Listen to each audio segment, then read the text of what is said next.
On September 18, 2005, an Ottawa police officer took his family for a walk in the park.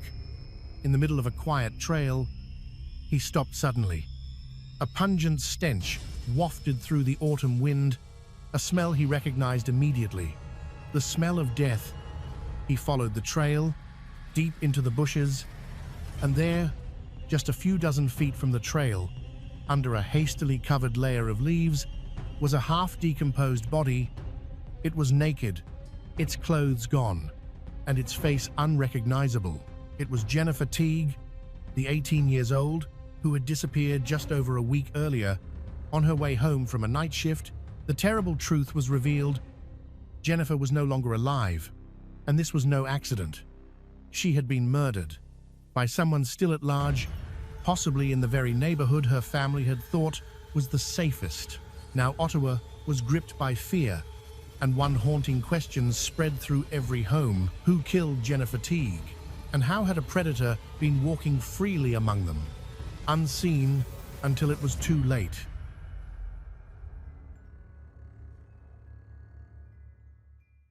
Jennifer Teague was born on June 30, 1987, in Ottawa, Canada. She is the youngest of 3 siblings and is always taken care of by her 2 older brothers. After her parents divorced, she and her mother moved in with her grandmother. Her father lived nearby and remained an important part of their lives. In school, Jennifer was passionate about sports. She played baseball and soccer and was especially devoted to hockey. Her bedroom walls were covered with posters of her favorite players. Around the same time, she discovered a love for environmental protection and joined a group that visited elementary schools to teach kids about caring for nature. When she reached high school, Jennifer took on part-time jobs to pay her own expenses and save for the future. She wasn't sure what career to pursue after graduation. She considered fashion design, but also thought about working in environmental protection. By September 2005, at 18 years old, she had started her senior year and was eagerly looking forward to graduation. She continued working the evening shift at a local Wendy's while attending school. At the time, she had adopted a kitten from a rescue and was looking forward to her next paycheck so she could get her cat vaccinated. On Wednesday, September 7, after school, Jennifer took a short break at home and then left for her evening shift, taking the bus to work. Around midnight, she closed the restaurant and began walking home. The buses had stopped running, so she faced a walk of just over a mile. Even though it was late, most of the way was on well-lit main streets, which was the route she took every day, so she wasn't too worried. After leaving work, Jennifer called 2 friends who were also finishing evening shifts nearby. They agreed to meet outside a 24-hour convenience store about halfway between her job and her house. The 3 of them sat together for about an hour, talking and sharing stories from their day. At around 1:30 a.m., Jennifer said goodbye and headed home. She had about an 18-minute walk left. The next evening, her mother began to worry. She had not heard from her since the night before. Jennifer's room was in the basement, so when she came home late, her family often didn't see her. In the mornings, she typically left early to catch the school bus before her mother and brothers woke up. When Jennifer didn't return from school and didn't answer calls, concern turned to fear. She always told her mother where she was going, but that day there was no message. Her mother found out that she had missed school and then missed her shift at the restaurant. Panic set in. She called all of Jennifer's friends. No one had seen her since the night before. Her father also hadn't heard from her. With no leads, her parents reported her missing. Although Jennifer was 18, police acted quickly and began a search. Officers interviewed friends and classmates, while family and neighbors canvassed the area. Some searched the streets, others printed and posted flyers with Jennifer's photo and details. Investigators first concluded it was unlikely Jennifer had run away. Family and friends described her as extremely responsible and never one to disappear without telling someone Detectives then reconstructed her movements. Jennifer's friends confirmed that they parted ways with her at around 1:30 a.m., with her heading home while they headed the other way. Soon, investigators learned something new. Jennifer hadn't left work alone. A co-worker named Mark had walked with her part of the way before she split off to meet her friends at the convenience store. Detectives visited Mark and immediately noticed fresh scratches on his face. Suspicious at first glance, he claimed they were shaving cuts and showed them his razor, which proved nothing. Investigators began to suspect he might be involved in Jennifer's disappearance and that the scratches could be from her fighting back. However, there was no evidence linking him to a crime. They asked Mark to take a polygraph. He agreed, and the results showed no deception. That lowered suspicion. Detectives also investigated Jennifer's ex-boyfriend. He said they remained on good terms, hadn't spoken that night, and that he'd been home. He, too, passed a polygraph, and investigators ruled him out. Attention then shifted to Boris, a 21-year-old local whom Jennifer knew. Friends had seen him drive past while they sat outside the store that night. Further checks revealed Boris had a troubling history: erratic behavior, prior stalking accusations, and a restraining order. Friends added that he had recently asked Jennifer out, and she declined. Detectives interviewed Boris. He denied involvement, but appeared nervous and struggled with some questions. He consented to a search of his car. One window was shattered. Investigators considered whether it broke during an abduction, but Boris said it happened earlier. He also took a polygraph and showed no signs of deception. Despite his behavior and past, there was no solid evidence tying him to Jennifer's disappearance. Meanwhile, police, family, and friends searched the city but found no trace of Jennifer or her belongings. A new theory spread in Ottawa. A serial offender could be responsible. 2 years earlier, Ardith Wood had disappeared elsewhere in the city and was later found dead in a river. With no arrest in that case, people feared the same predator might be involved. With few leads, investigators intensified efforts. They established a command center in a church near the store where Jennifer was last seen. Hundreds of locals joined the search, dividing into teams to comb different areas.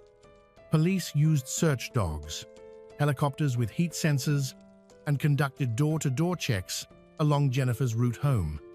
Soon, a potential lead emerged. A woman on the edge of Jennifer's neighborhood reported hearing a piercing scream around 1:30 a.m. She looked toward the main road, but saw nothing and didn't call police at the time. Given the timing and location, detectives now believe the scream may have been Jennifer's, possibly the moment of her abduction. Another neighbor also reported hearing a scream that night, but saw nothing helpful. A week passed with no sign of Jennifer and no solid leads. Hopes of finding her alive began to fade. Detectives reclassified the case as a possible homicide, unlocking additional resources. They held a press conference asking the public for information, and Jennifer's parents pleaded with the presumed captor to release her. Still, the search turned up nothing. Investigators tried a new approach. Jennifer's neighborhood was made up of private homes with yards, each requiring a warrant to search, and no judge would approve warrants for hundreds of properties, so detectives went door to door asking for voluntary consent. Most residents agreed, and officers searched hundreds of homes and yards, but found nothing. This continued for several days until everything changed. On September 18, about a week and a half after Jennifer disappeared, a police officer took his family to a park on the edge of town. As he walked along the trail, he smelled a familiar odor of decomposition, so he followed it into the woods. A few dozen feet from the trail, he discovered a human body, partially covered with branches and leaves. He immediately called it in because the body was so badly decomposed that it could not be identified by the naked eye. It was turned over to the medical examiner, All of the clothing was missing. Suspecting the body might be Jennifer's, the lead detective made a strategic decision. He set up a police tent by the parking lot at the trailhead to mislead the press about the true location. The reasoning was straightforward. Only the killer would know the actual spot where the body was hidden. Soon after, medical examiners confirmed the remains were Jennifer's. However, due to advanced decomposition, the exact cause of death could not be determined.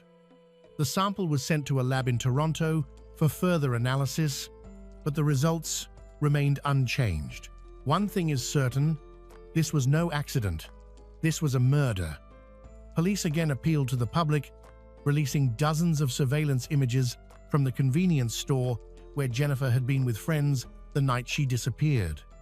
Detectives suspected her abductor might have seen her there, waited, and followed her home. They worked to identify everyone in the footage, but a few men remained unidentified. Around the same time, another lead emerged.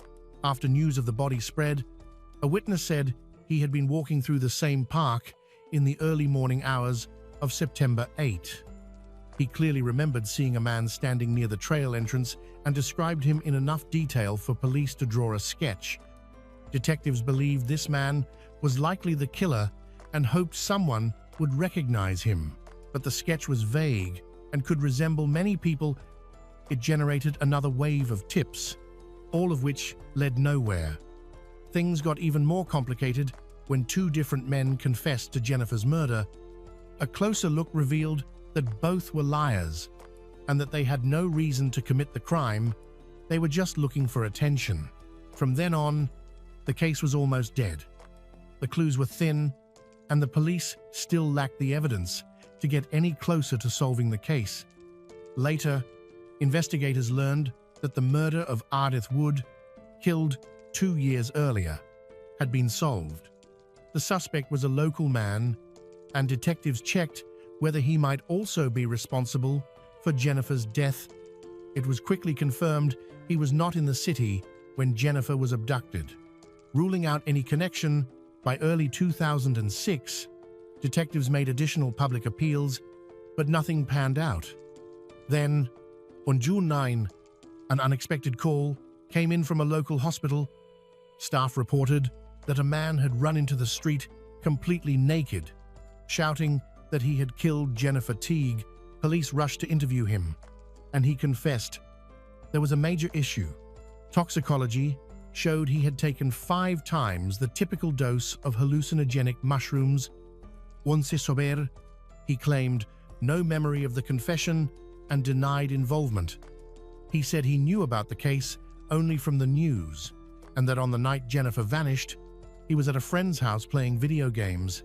However, when detectives went to speak with the friend, they learned he had recently suffered a serious accident that left him with partial memory loss. Detectives couldn't ignore the mounting concerns and decided to investigate further. Kevin Davis, 24 years old, had no criminal record and worked at a local pizzeria. What stood out was his location. He lived across the street from the woman who reported hearing a scream, and only a short distance from the church, where police had set up their command center. As they reviewed the case, detectives realized they had already spoken to Kevin in the first days after Jennifer disappeared. Because he lived nearby, officers had knocked on his door as part of their routine canvassing. At that time, Kevin said he'd been home all night, a claim his mother, sleeping in the next room, supported. Nearly a year later, however, he changed his story, saying he'd actually been at a friend's house playing video games. That wasn't the only concern. Detectives also found an early tip, submitted right after Jennifer's body was discovered, suggesting they look at Kevin because he resembled the composite sketch. Investigators had initially dismissed it amid hundreds of unverified leads. Now, with his confession and alibi constantly changing, Kevin becomes even more suspicious. However, there is one major obstacle. There is no hard evidence. No DNA. No fingerprints. Nothing directly linking him to the murder. and Kevin had withdrawn his confession.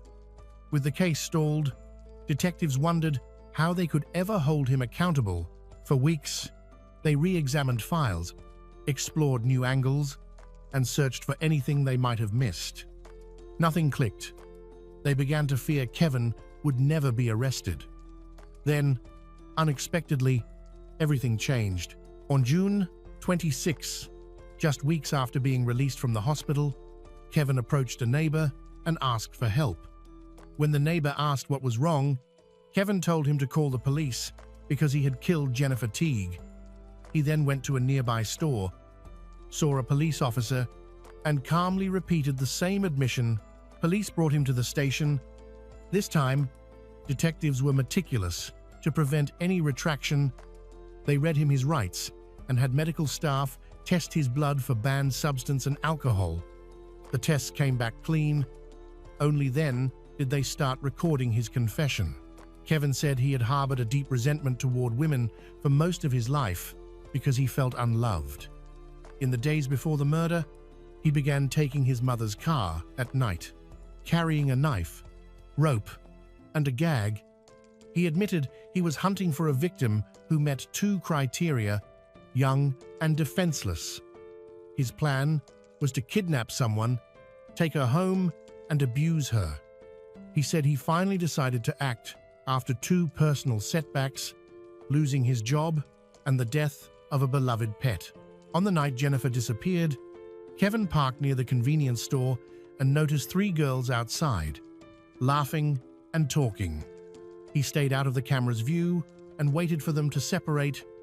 Around 1:30 a.m., Jennifer said goodbye to her friends and walked toward her neighborhood. Despite generally good lighting, parts of the street were dark. Kevin attacked her in one of those shadowed areas, forced her into his car at knife point, and drove her to his house. His mother was asleep in the next room, so he kept quiet. He threatened Jennifer with a knife, led her into the bedroom, and attempted to abuse her, but failed. Enraged, he strangled her to death. His mother, asleep on the other side of the wall, heard nothing. After Kevin confessed, detectives asked him to show where he had left Jennifer's body. He led them directly to the real site, not the decoy location with the press tent, but the actual spot known only to investigators. That alone proved his confession was genuine. He then explained why he decided to confess, and his reasons stunned the detectives. A few weeks earlier, when officers visited his home, Kevin panicked and became convinced he was about to be arrested. His paranoia escalated. He believed police were watching him constantly. At work, he even made a co-worker lift his shirt to check for a wire. Consumed by fear, Kevin decided the only way to end it was to admit what he had done. He had no idea the detectives actually had no evidence. If he had stayed silent, he might have avoided prosecution. Instead, Kevin was charged with murder and jailed to await trial. From jail, he tried to retract his confession, but it was too late. The trial began in January 2008, and Kevin pled guilty again. Because of that plea, the case moved quickly. He received a life sentence with the possibility of parole after 25 years. In his final statement, Kevin said he regretted his actions and would give his life if it could bring Jennifer back. Jennifer's father, who was in court, later said he didn't believe him. To Jennifer's father, Kevin's words sounded like an attempt to reduce his sentence rather than true remorse. Kevin went to prison with no guarantee he will be released after 25 years. One last note. In 2015, Jennifer's father published a book about the case and how the family endured the unimaginable. He wrote that his goal was to help others who have lost loved ones, showing that even in the darkest times, it is possible to find a way through the pain. Hello everyone. Today we will learn about another case. The case of Vaughn family. The Vaughn family. A family of 5 that everyone believed had a perfect life. Lived in a beautiful house in the suburbs to outsiders. They seemed like a happy and close-knit family. However, beneath this facade, their seemingly perfect life was about to take a dark and tragic turn that would shake everything to its foundation. Kimberly was born in Morris, Illinois, in 1972. Into a well-off family, she has a twin sister named Jennifer. Her family valued education and personal growth, so she attended a prestigious school, participated in sports, and was known for her friendly and sociable demeanor. Christopher Vaughn was born in St. Louis, Missouri, in 1974, and grew up in a modest, close-knit family with two brothers. As a child, he enjoyed soccer, hiking, camping, and spending time outdoors with his family. Kimberly and Christopher met in the early 1990s and quickly fell in love. However, Kimberly's parents were not supportive of their relationship due to concerns about Christopher's age, his lack of a stable job, and his less affluent background. Despite this disapproval, Kimberly and Christopher were determined to be together. In the summer of 1994, after Kimberly discovered she was pregnant, they got married. Despite their youth, they were eager to start a family. Their first child, Abigail, was born just 4 months after their wedding. A year later, they welcomed their second daughter, Cassandra, and 3 years after that, their son Blake completed their family. In the early years of their marriage, Kimberly and Christopher enjoyed a loving and joyful life together. Their children were talented and creative, excelling in both sports and music. Kimberly dedicated herself to being a homemaker, actively participating in her children's activities. Meanwhile, Christopher was growing a small cybersecurity business. After a few years, the family relocated to Washington and eventually settled in a quiet town in Illinois, where they bought a spacious home. Their beautifully decorated house even earned them a feature in a local newspaper. Eager for a new challenge, Kimberly decided to pursue a law degree. She enrolled in a local university and earned her degree just a month before tragedy struck from the outside. Their family appeared to embody the American dream. However, things were not as perfect as they seemed. Christopher's job frequently required him to travel, during which he began an affair with a woman. This affair lasted about a year before Kimberly discovered it, shaking their marriage to its foundation. Despite Christopher's betrayal, they chose to stay together for the sake of their children. But the strain on their relationship only grew. Kimberly couldn't shake her suspicion that Christopher was still unfaithful, and ultimately, her instincts were correct. Along with the emotional strain, Kimberly's health began to deteriorate. She struggled with severe anxiety, frequent migraines, insomnia, and even high blood pressure. Faced with these challenges, she decided to see a doctor. The medication prescribed to her became a regular part of her daily routine, and for about a year, she worked hard to manage her symptoms. In addition, Kimberly attended therapy sessions with a psychologist, where she discussed the increasing problems in her marriage. Despite this, she is still sociable, friendly, and energetic. In contrast, Christopher was seen by friends and family as a reserved introvert who rarely expressed his emotions. In June 2007, just before their 13th wedding anniversary, the couple planned a family trip to an amusement park in Springfield, Illinois. Christopher chose the destination, and the rest of the family agreed. Early in the morning, on June 14th, the Vaughn family set off in their SUV. A few hours later, a passing motorist found Christopher limping away along the highway. Covered in blood, he had a wound on his leg and calmly claimed that his wife had attacked him. However, his story became puzzling when he admitted he couldn't remember anything else, attributing it to a sudden loss of memory. According to Christopher, they were on their way to the amusement park when Kimberly began to feel carsick and asked him to stop. He pulled over and got out to check the roof rack. While he was outside, he heard an explosion, and everything went dark. When he regained consciousness, he found blood running down his leg and, in shock, ran away. Unsure of what had happened to his wife and children, a passerby picked him up, but he couldn't remember where they had parked the SUV. When police later found the vehicle, they discovered a tragic scene. Kimberly and her 3 children had all been killed. From that moment, Private investigator Bill Clutter stated that Christopher Vaughn became the main suspect, accused of murdering his family and staging it to look like a murder. Take his own life. Kimberly had been attacked once in the head, and each child had been attacked twice. A witness claimed that Christopher said his wife had pulled the trigger, but his memory seemed to fail him. When he reached the hospital, he reportedly told a nurse that, "You should call my wife. She gets mad when I don't call her." After getting treatment, Christopher was taken to the police station, where he was interrogated for nearly 14 hours. He returned for additional questioning on June 14th, 15th, and 17th. During these extensive interviews, he mentioned that Kimberly had asked him to pull over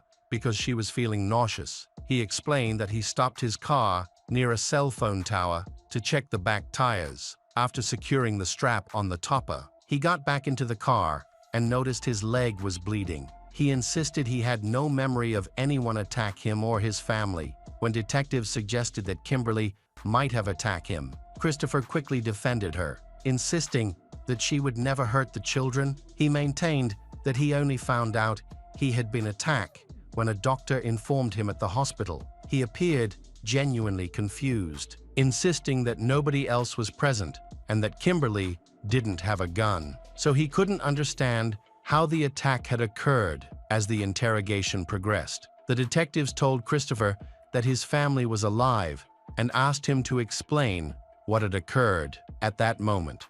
Christopher requested to speak with Kimberly directly. Throughout the questioning, he consistently denied any involvement in the attack, claiming he had no recollection of the events. However, he soon altered his story, stating that it was Kimberly who attacked him. This inconsistency only added to the confusion and made it difficult to trust his account of the tragic situation. Initially, many people supported Christopher, believing he could not be responsible for such a dreadful act and speculating that someone else might be involved. However, the police, who had witnessed the crime scene, were convinced that the murders were domestic and ruled out the possibility of other suspects. During subsequent interrogations, Christopher was unable to provide any new information, remained adamant about his story. He claimed that Kimberly might have killed their children, injured him, and then taken her own life. He even considered himself fortunate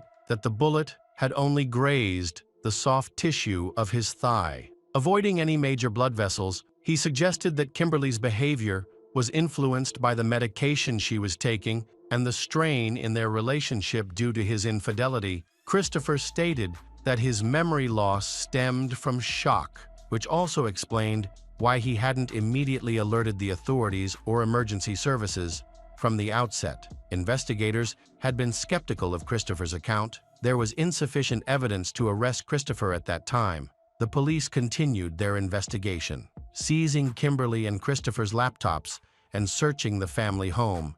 During the initial investigation, Christopher was not detained and even organized the funeral for his wife and children. The funeral took place on June 23rd at a local funeral home, where many people attended. Several guests noticed the palpable tension between the Vaughn and Phillips families. Just before the service was set to start, police arrived and arrested Christopher on charges of murdering his family. He remained calm and did not resist the officers. However, his parents were outraged, claiming that their son was not allowed to say goodbye to his family, although Christopher's guilt had not been established. Extensive media coverage led the Vaughn family to suspect that his arrest during the funeral was an attempt to attract more public attention. In contrast, the Phillips family viewed the arrest positively. Kimberly's mother, Susan Phillips, expressed relief, stating she was glad her daughter was no longer considered a suspect in the deaths of her children. When the investigation progressed, the investigators was discovered that Christopher had taken out a life insurance policy on Kimberly, which would pay him $1 million if she died. The more the police investigated, the more they believed Christopher was the main suspect in this tragic event. The investigation lasted over 5 years, during which Christopher remained in custody despite his constant claims of innocence. He faced serious charges that could have led to the death penalty if he had been convicted. He was assigned attorneys through a special program that provides legal defense for those facing capital punishment. Christopher's defense team worked diligently to shift the blame to his late wife, Kimberly. They presented evidence that she had various mental health issues, which were exacerbated by the marital problems stemming from Christopher's infidelity and her subsequent health challenges. They argued that the medication she was prescribed only worsened her condition, ultimately leading to her tragic actions. The situation may not be as unlikely as it seems, especially when considering the viewpoint of Robert Deal, a crime scene investigator involved in the case. Robert has publicly supported Christopher, arguing that the bullet trajectory and other forensic evidence actually indicate that Kimberly was the attacker. He believes that investigators were overly focused on one theory and ignored other possibilities whenever Robert proposed ideas that contradicted the official narrative. He felt dismissed. He claims that the police insisted Christopher was a criminal mastermind who could outsmart everyone, including the experts, according to Robert. Investigators often altered their theories to fit the evidence instead of allowing the evidence to lead them to the truth. The defense team highlighted that some crucial elements of the state's forensic case did not withstand scrutiny. For example, the state contended that Christopher unbuckled his wife's seatbelt after attacking her, claiming that a large blood stain near the latch came from Kimberly's injury. However, DNA tests later showed that the blood actually belonged to Christopher. This evidence significantly undermined the state's theory. The defense presented additional evidence regarding Kimberly's situation. They pointed out that at the time of her death, she was taking medications, including nortriptyline and Topamax, to manage her migraine headaches just 2 weeks before her death. Kimberly had emailed Christopher, expressing that she had experienced a noticeable change in her personality and an increase in anxiety. Furthermore, her nortriptyline levels were found to be at the low end of the toxic range, suggesting that the medication could have negatively impacted her mood and behavior. The defense argued that these drugs might have caused her to act in ways that were uncharacteristic, possibly even leading to thoughts of self-harm or violence. The defense proposed that Christopher might have experienced dissociative amnesia, a condition that can occur after a traumatic event, which could explain his lack of memory regarding the tragic incidents. Dr. Todd Grande, a counselor specializing in personality disorders, addiction, trauma recovery, and assessments, noted that such cases are not uncommon. He explained that individuals can indeed lose their memory after a specific traumatic event. Like an accident, Dr. Grande remarked, "I've seen this many times. I have no doubt that it's a real condition," and citing instances following severe motor vehicle accidents. At this point, things were starting to look more promising for Christopher's case. However, just as hope was building, a significant change occurred. The state enacted new laws abolishing the death penalty. This change meant that Christopher lost the legal team funded by the Capital Defense Program. His defense team requested $250 to continue their work, but Christopher could not afford this amount. Consequently, he was assigned a public defender, and they had to begin his defense. From the ground up, Christopher's new defense team struggled to build a convincing case, especially after investigators examined his personal laptop, which had been taken during a search of his home. They discovered a large number of messages exchanged between Christopher and a Canadian man. The two had connected about 10 months before the incident on a social networking site and had maintained regular communication. Christopher confided in him about his dissatisfaction with his marriage, expressing a desire to escape family life and retreat to the wilderness. They talked about survival skills, camping, and living off the grid in isolated areas like forests, deserts, and mountains. At one point, Christopher even tried to persuade the Canadian man to help him fake his own death as a way to escape his responsibilities. He wanted to create a scenario where his wife, Kimberly, could collect the insurance money when the Canadian man declined to assist him. Christopher stated he would leave regardless, planning to abandon his job and urban life to vanish into the Canadian wilderness. Beyond anyone's reach, about a month before the tragedy, Christopher began talking about a woman. He said he was in love with her and wanted to take her with him when he escaped. The police found her, who worked as a dancer at a local strip club that Christopher often visited. They had dated for a few months, during which Christopher frequently expressed his dissatisfaction with his family life. He even suggested that they run away together, but she dismissed the idea as silly and declined. Additionally, it was revealed that Christopher had been seeing another dancer as well. He had lied to her, claiming he was single and had no children in order to impress her in his desire to start anew. Christopher spent a lot of money and proposed that they escape to another country together. With the new evidence presented,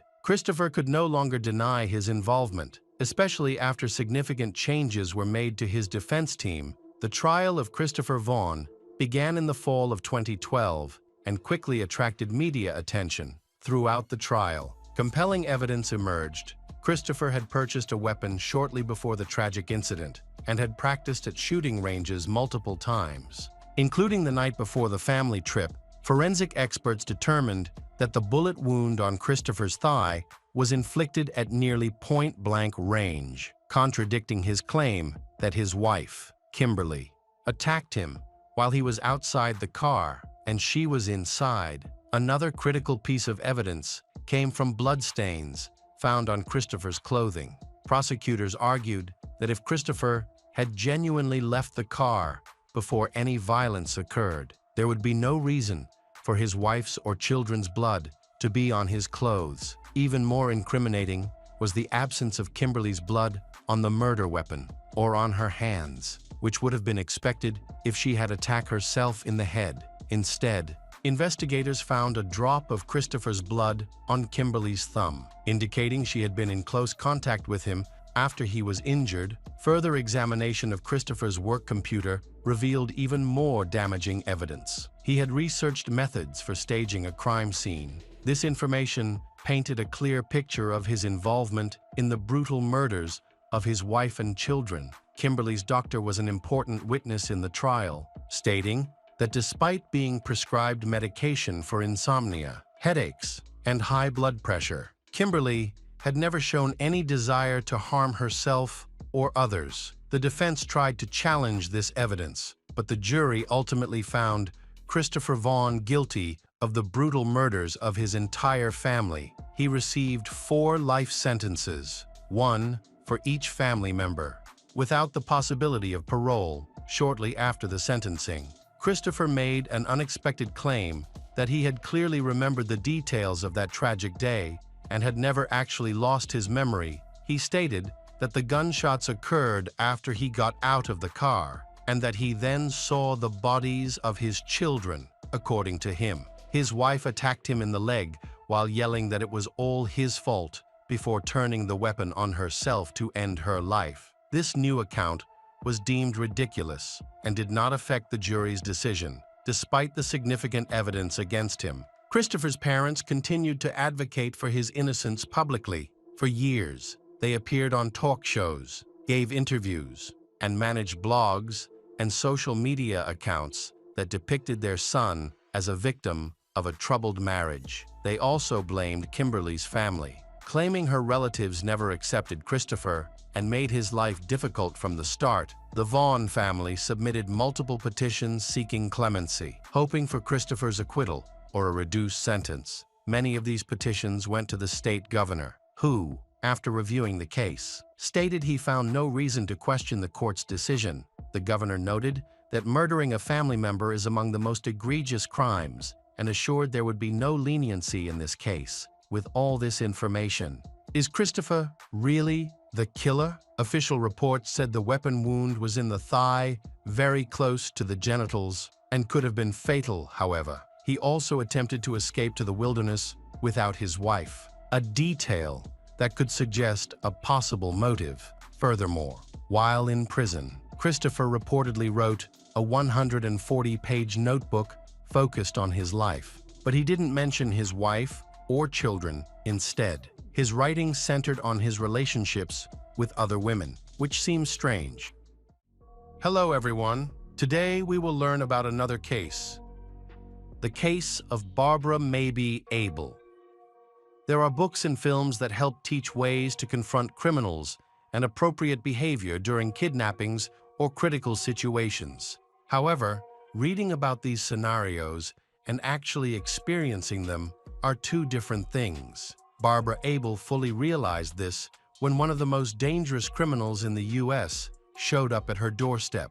On November 14, 1974, a scared Dale ran to his neighbor's house and began knocking frantically on the door. When the neighbor opened it, he found the boy covered in blood with strange marks on his ankles. Dale explained that the marks were from ropes used by an unknown man who had tied him and his Aunt Beverly while his mother, Barbara, was kidnapped. The neighbor quickly called 911. When the police arrived at the Abel family's home, it looked like a crime scene. There was blood everywhere, and the neighbor noted that Barbara's car was missing, along with her. Dale assisted the detectives by providing details about his mother, 31-year-old Barbara Maybe Abel, who had a twin sister named Beverly, who had been diagnosed with cerebral palsy. The twin sisters shared a deep bond from childhood. Barbara consistently supported and cared for Beverly. As they grew older, their relationship became stronger, with Barbara always striving to improve Beverly's quality of life and help her manage daily challenges. Barbara was smart, cheerful, and serious when necessary. After their father passed away, young Barbara took on many household responsibilities to help her mother. Throughout her life, she maintained a positive outlook and supported her loved ones during tough times. In April 1968, she gave birth to her son, Dale, and felt immense joy as a new mother. However, she soon faced challenges, primarily due to her breakup with the baby's father.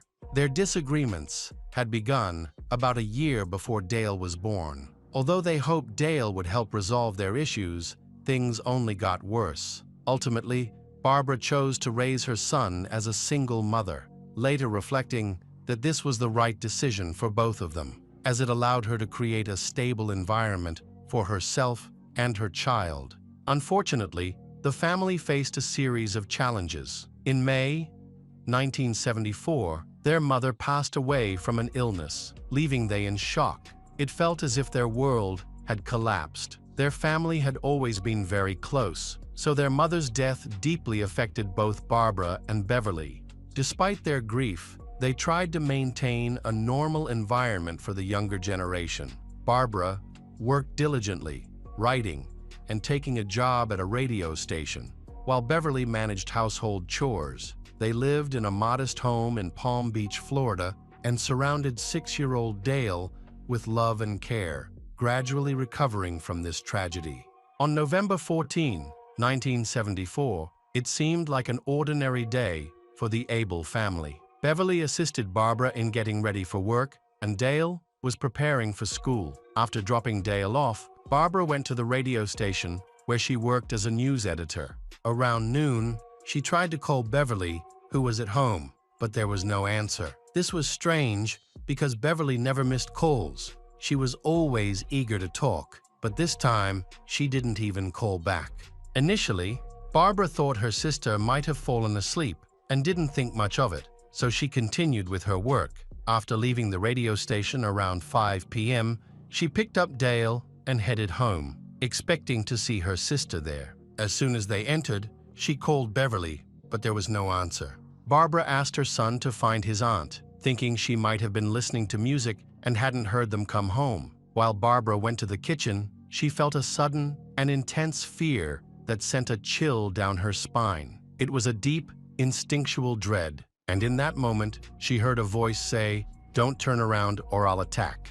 Just then, her son Dale rushed into the kitchen and said that his aunt was in the bedroom and bleeding. When Barbara turned around, she saw a man pointing a weapon at her and Dale. Staying calm, she told the intruder that she needed to see her twin sister because she was worried about her. This was a risky move, but it seemed to impress the man, who agreed to let her see her sister. With the weapon still aimed at them, Barbara and Dale cautiously walked toward the bedroom.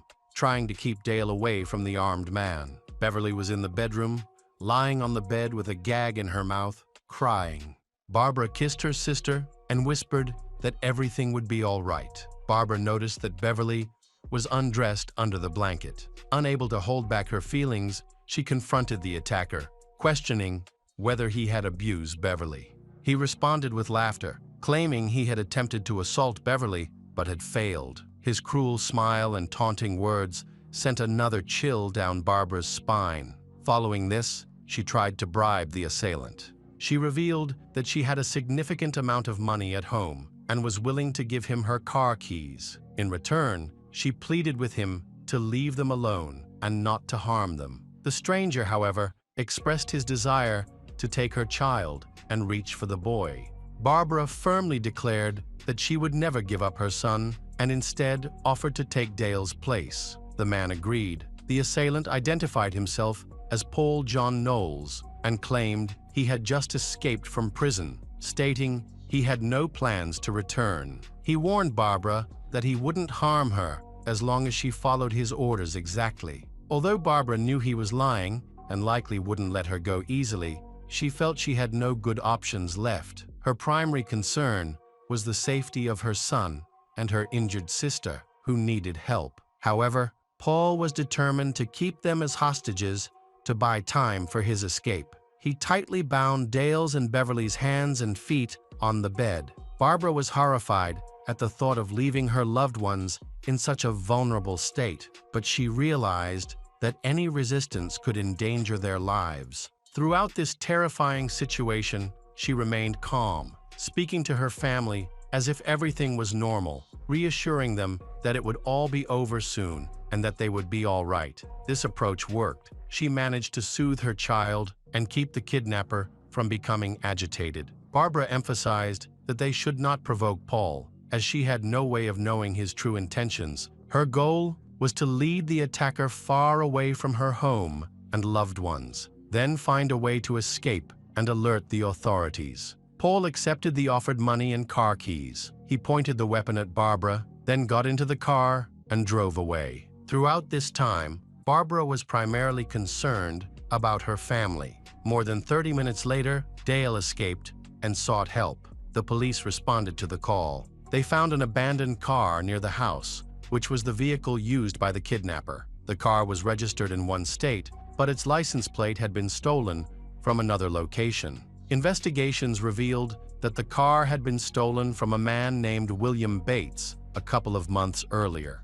Eventually, William's body was discovered, strangled, in Ohio. Inside the car's glove compartment, detectives discovered numerous credit cards and insurance policies, the majority of which belonged to Carswell Carr. The man had become a victim of a double homicide along with his 15-year-old daughter, Amanda, just days before Barbara's kidnapping. The tragedy at the Carr home in Milledgeville, Georgia, was one of the most horrifying scenes the investigators had ever witnessed. A 15-year-old girl had been brutally strangled, and her father had suffered around 30 stab wounds. It was evident that the perpetrator was a dangerous individual, prepared to kill anyone who interfered. On November 6, 1974, the Carr home, located almost 7 kilometers from where Barbara lived, was found ransacked. Inside the car, discovered near the home of Barbara, a will belonging to a man named Paul John Knowles was also found. Once law enforcement checked their database, they identified Paul as an escaped serial killer. Authorities linked him to at least 35 murders across the United States. He traveled aimlessly, leaving behind trails of blood and bodies, completely indifferent to the consequences of his actions. He selected his victims randomly, unlike most psychopaths, who usually target a specific type.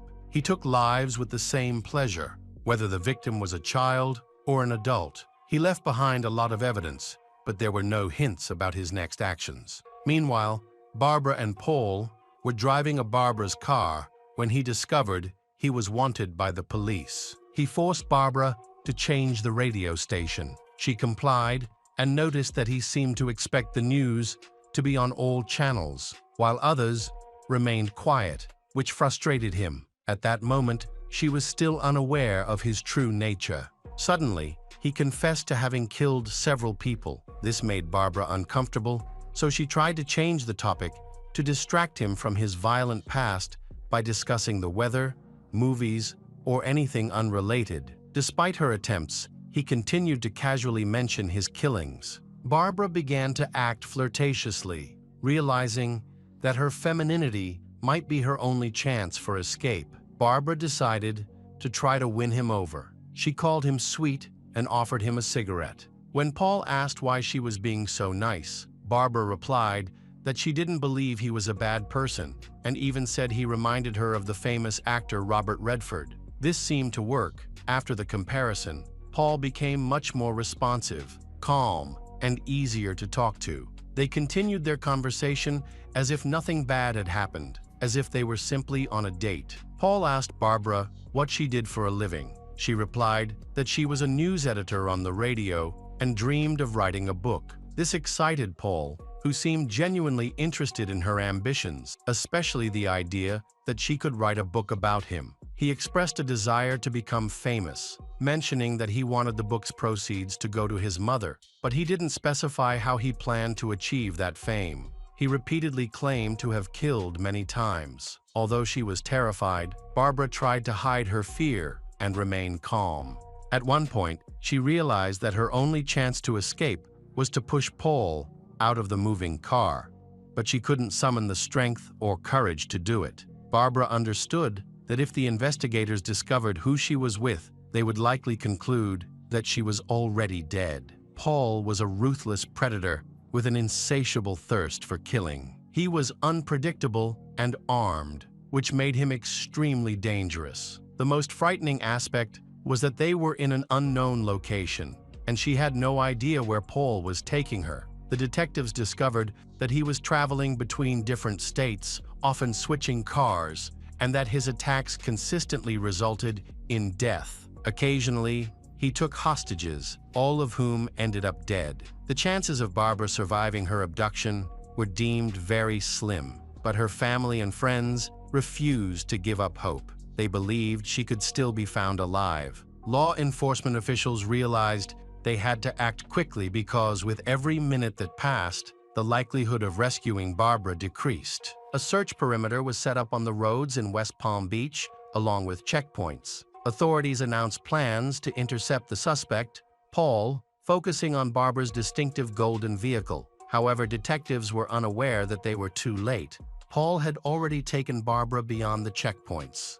Paul arrived with Barbara at a motel in Fort Pierce, about 100 kilometers from the scene of the abduction. He intended to rest there for the night and had no plans to release Barbara. To avoid suspicion, they registered as Mr. and Mrs. Smith, pretending to be on their honeymoon. Barbara felt that the hotel receptionist was suspicious of them based on her gaze. Meanwhile, she knew that Paul was carrying a weapon at his waist. To allay the receptionist's suspicions, Barbara embraced Paul and acted like a loving wife. This successfully convinced the administrator, who then handed them the key to the room.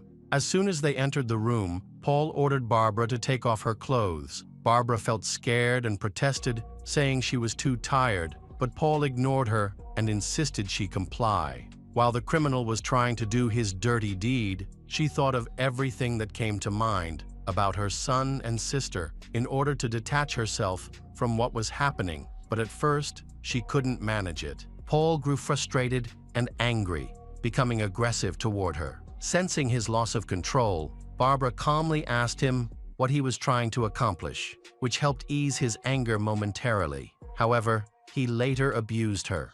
At one point, he shared with her that he had two personalities, referring to them as Dr. Jekyll and Mr. Hyde, explaining his frequent mood changes. Barbara found it hard to predict his rapid shifts in temperament. After a brief period of calm, Paul suddenly ripped the bed sheets, tied Barbara up with them, and threw her onto the bed before turning on the television. Exhausted both mentally and physically, she eventually fell asleep. In her dreams, Barbara saw her deceased mother, who reassured her that everything would be fine. At that moment, Barbara understood it was a sign and resolved to do whatever it took to save herself. While she slept, she heard news reports and saw Paul intently watching a broadcast that displayed her photographs alongside those of Paul. His identity had already been established. They also reported on other crimes committed by Paul that were known at that time. Barbara was horrified. She understood that her chances of rescue were extremely low. Meanwhile, Paul reveled in the attention he was receiving from the media. Barbara recognized that he desperately wanted to become famous. Later, Paul went to sleep, tying his leg to Barbara's to prevent her from escaping. By November 15, the police still had no leads on her whereabouts. The search for Paul had escalated to a national scale. Headlines in all newspapers and on television shouted that the most dangerous criminal in the country was killing again. Barbara woke up in the morning next to Paul. She had barely slept the entire night, terrified to be tied to one of America's most wanted criminals. Paul took her to the nearest diner for breakfast. While he eagerly devoured scrambled eggs, toast, pancakes, and orange juice, Barbara couldn't eat anything. She glanced around nervously, hoping someone would recognize her, while also looking for ways to escape. However, she quickly noticed that Paul's weapon was aimed at her. He warned her not to make any sudden movements. To her dismay, she realized that no one seemed to recognize them, despite the extensive news coverage and radio alerts. Barbara understood that she couldn't rely on anyone for help. She was too scared to scream or ask for assistance, fearing it would only worsen her situation. She decided to keep playing her role, believing it would save her life. She buried her face in the plate and had a small breakfast. Afterward, Paul and Barbara returned to the motel, where he abused her again. Initially, she fought back, which only fueled his anger. At one point, Barbara feared for her life, believing he might not stop in his rage. However, she managed to save herself once more by employing her understanding and psychological tactics. She stayed calm, engaged him in conversation, and successfully avoided a violent outcome for the second time.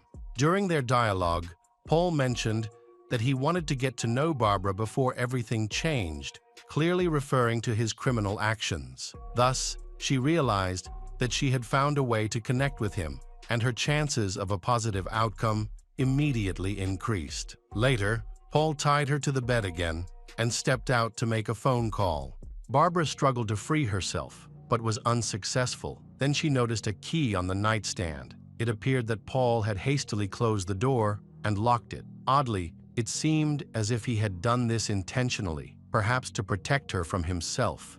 A few minutes later, he began banging on the door from the outside. Barbara waited in silence, her heart racing. Through the door, he told her that he knew she couldn't speak because of the gag in her mouth. He urged her not to tell the police that Paul had hurt her, claiming he never meant to harm her and was sorry for what had happened. His final words were, "I love you, and I'm leaving." After that, the sounds outside faded away. He had truly left.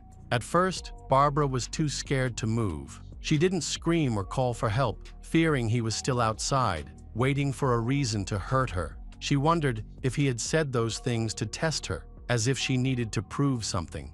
However, she also realized that if she waited too long, he might change his mind, and she would miss her chance to escape. Finally, Barbara managed to free herself using the sharp edge of a piece of glass from the nightstand. She quickly called the front desk, telling them that a serial killer had kidnapped her, then hung up. The administrator alerted the police and requested assistance. A few minutes later, police officers opened the door. After her release, Barbara immediately called Beverly to hear the voices of both her sister and her son. They were overjoyed that she had managed to escape. However, despite the happy reunion, Barbara was still troubled by the fact that Paul was still at large and could return to harm her. Her nightmare could not truly end as long as he remained free. Fortunately, she did not suffer serious physical injuries during her kidnapping, but the psychological effects left her deeply affected. Barbara experienced post-traumatic stress disorder for a long time. She credited her faith in God for helping her family heal and chose to forgive Paul in order to find peace moving forward. By November 17, law enforcement had learned that a patrol officer, Charles Campbell, was missing and suspected he might have been abducted by Paul. The officer had attempted to stop a vehicle and approach the driver's window, but he was too late and saw a weapon aimed at Charles. Paul kidnapped Charles and took the patrol car, leaving behind Barbara's car. Shortly after, the police vehicle was found abandoned on the roadside while Paul was trying to stop another driver, James Mayer. Now, Paul had two hostages, whom he later transferred to another vehicle after killing the driver. About 100 kilometers into Georgia, a gas station employee noticed a man in uniform acting strangely in the back seat of one of the vehicles that had pulled in. He promptly alerted emergency services. After the vehicle left, the employee reported his observations, which helped law enforcement identify the car and its location. They initiated a chase and managed to intercept the vehicle. However, Paul refused to stop, even with flat tires. Driving on flat tires didn't last long. He lost control and crashed into a barrier. Paul abandoned the vehicle and fled into the woods. The police chased him closely, and explosions were heard from the forest. Despite this, Paul managed to escape again. The following day, a hunter saw Paul in the woods. He noticed that Paul was injured and reported the sighting to the authorities. Eventually, Paul was captured and refused to reveal the location of Charles and James, the driver of a stolen car. On December 18, about a month after their abduction, they were found tied to a tree in Georgia, both dead from wounds inflicted by a weapon. News of Paul, the most dangerous serial killer, spread on television, bringing relief to Barbara and her family. She had spent over a day in captivity and fully realized the threat the detectives were facing. Barbara remembered that he had escaped from prison before and feared it could happen again, leaving her and her family feeling unsafe for a while. They moved in with relatives, but this offered little comfort to Barbara. Barbara understood that she could only find peace if Paul could never harm anyone again. During this time, she faced significant psychological struggles. On the way to prison, Paul had a devious plan in mind. He was placed in the sheriff's car, and they drove to the location. The driver and accompanying officer were unaware that Paul had a paperclip with him. During the drive, Paul waited for a moment when the officers were distracted and managed to pick the lock on his handcuffs. A struggle broke out, and he seized the officer's weapon. Fortunately, the sheriff reacted quickly. He attacked Paul, emptying his entire magazine, realizing that both were in mortal danger and only decisive action could save their lives. Paul had died. This news brought immense relief to Barbara, her family, and many others who had been anxiously following the villain's actions across the country. Finally, he could no longer pose a threat, allowing everyone to breathe a sigh of relief. After much contemplation, Barbara ultimately decided to stay in her home instead of moving. Although she was going through a difficult time, the house held memories of her mother and the joyful moments of her childhood. Among these memories was her miraculous escape from one of the most dangerous serial killers in the U.S. during the 1970s. As she worked to heal from her trauma, Barbara married Jim Abel. Despite the challenges she faced, including surviving cancer, she raised Dale. Motivated by her experiences and perhaps Paul's quest for notoriety, Barbara wrote a book detailing her abduction from her own perspective. She vividly described the horrors she faced with the killer and focused on the strategies she used to escape the fate that befell many of his victims. Sadly, her sister Beverly, who passed away from cancer in 2019, never had the chance to read Barbara's book, published in 2021, but Beverly was involved in the early stages of its creation and supported her sister throughout the process. As it turned out, besides Barbara, there was another survivor named Sandy Fox, who was also a writer. There is a theory that Paul intentionally left these two women alive so they could write books about him and make him famous. Welcome back to our channel. Today we will explore a new case, the case of Linda Curry. To avoid tragedy, sometimes it is enough just to walk away, to leave someone who behaves strangely and potentially dangerously, but in some heartbreaking cases, the victim and the killer remain fated to be together. leading to an irreversible outcome. Linda was once a charming woman with impeccable taste. She balanced her career during the week with dancing on weekends, which helped her relax and stay active even in her 40s. She looked stunning with her education. Linda achieved professional success, earned a good income, and maintained her perfect image. In 1989, she met Paul Curry at work.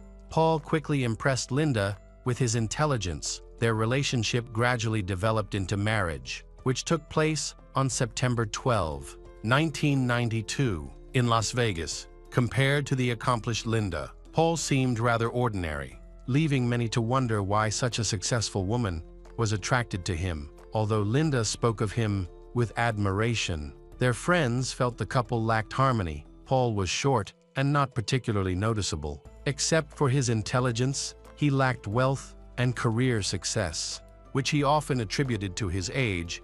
Many found Linda's choice unusual. Her friends felt she was simply flattering herself by being with a younger man who was 13 years her junior, about a month after the wedding. Linda called her friend Mary Siebold to tell her that Paul wanted to buy her $1 million life insurance policy, and Paul is the beneficiary. Soon after, Linda began to experience strange and disturbing changes in her life. Previously full of life and energy, she was now tired all the time, and her appearance was affected. These symptoms caused Linda's relatives and Mary to begin to suspect that Paul might be the cause of Linda's declining health. Paul firmly denied these suspicions and even threatened to sue Mary for slander after she made some unfounded comments. However, this did not alleviate her suspicion that Paul might be behind Linda's difficulties. Mary continued to contact Linda and noticed that she was becoming increasingly weak,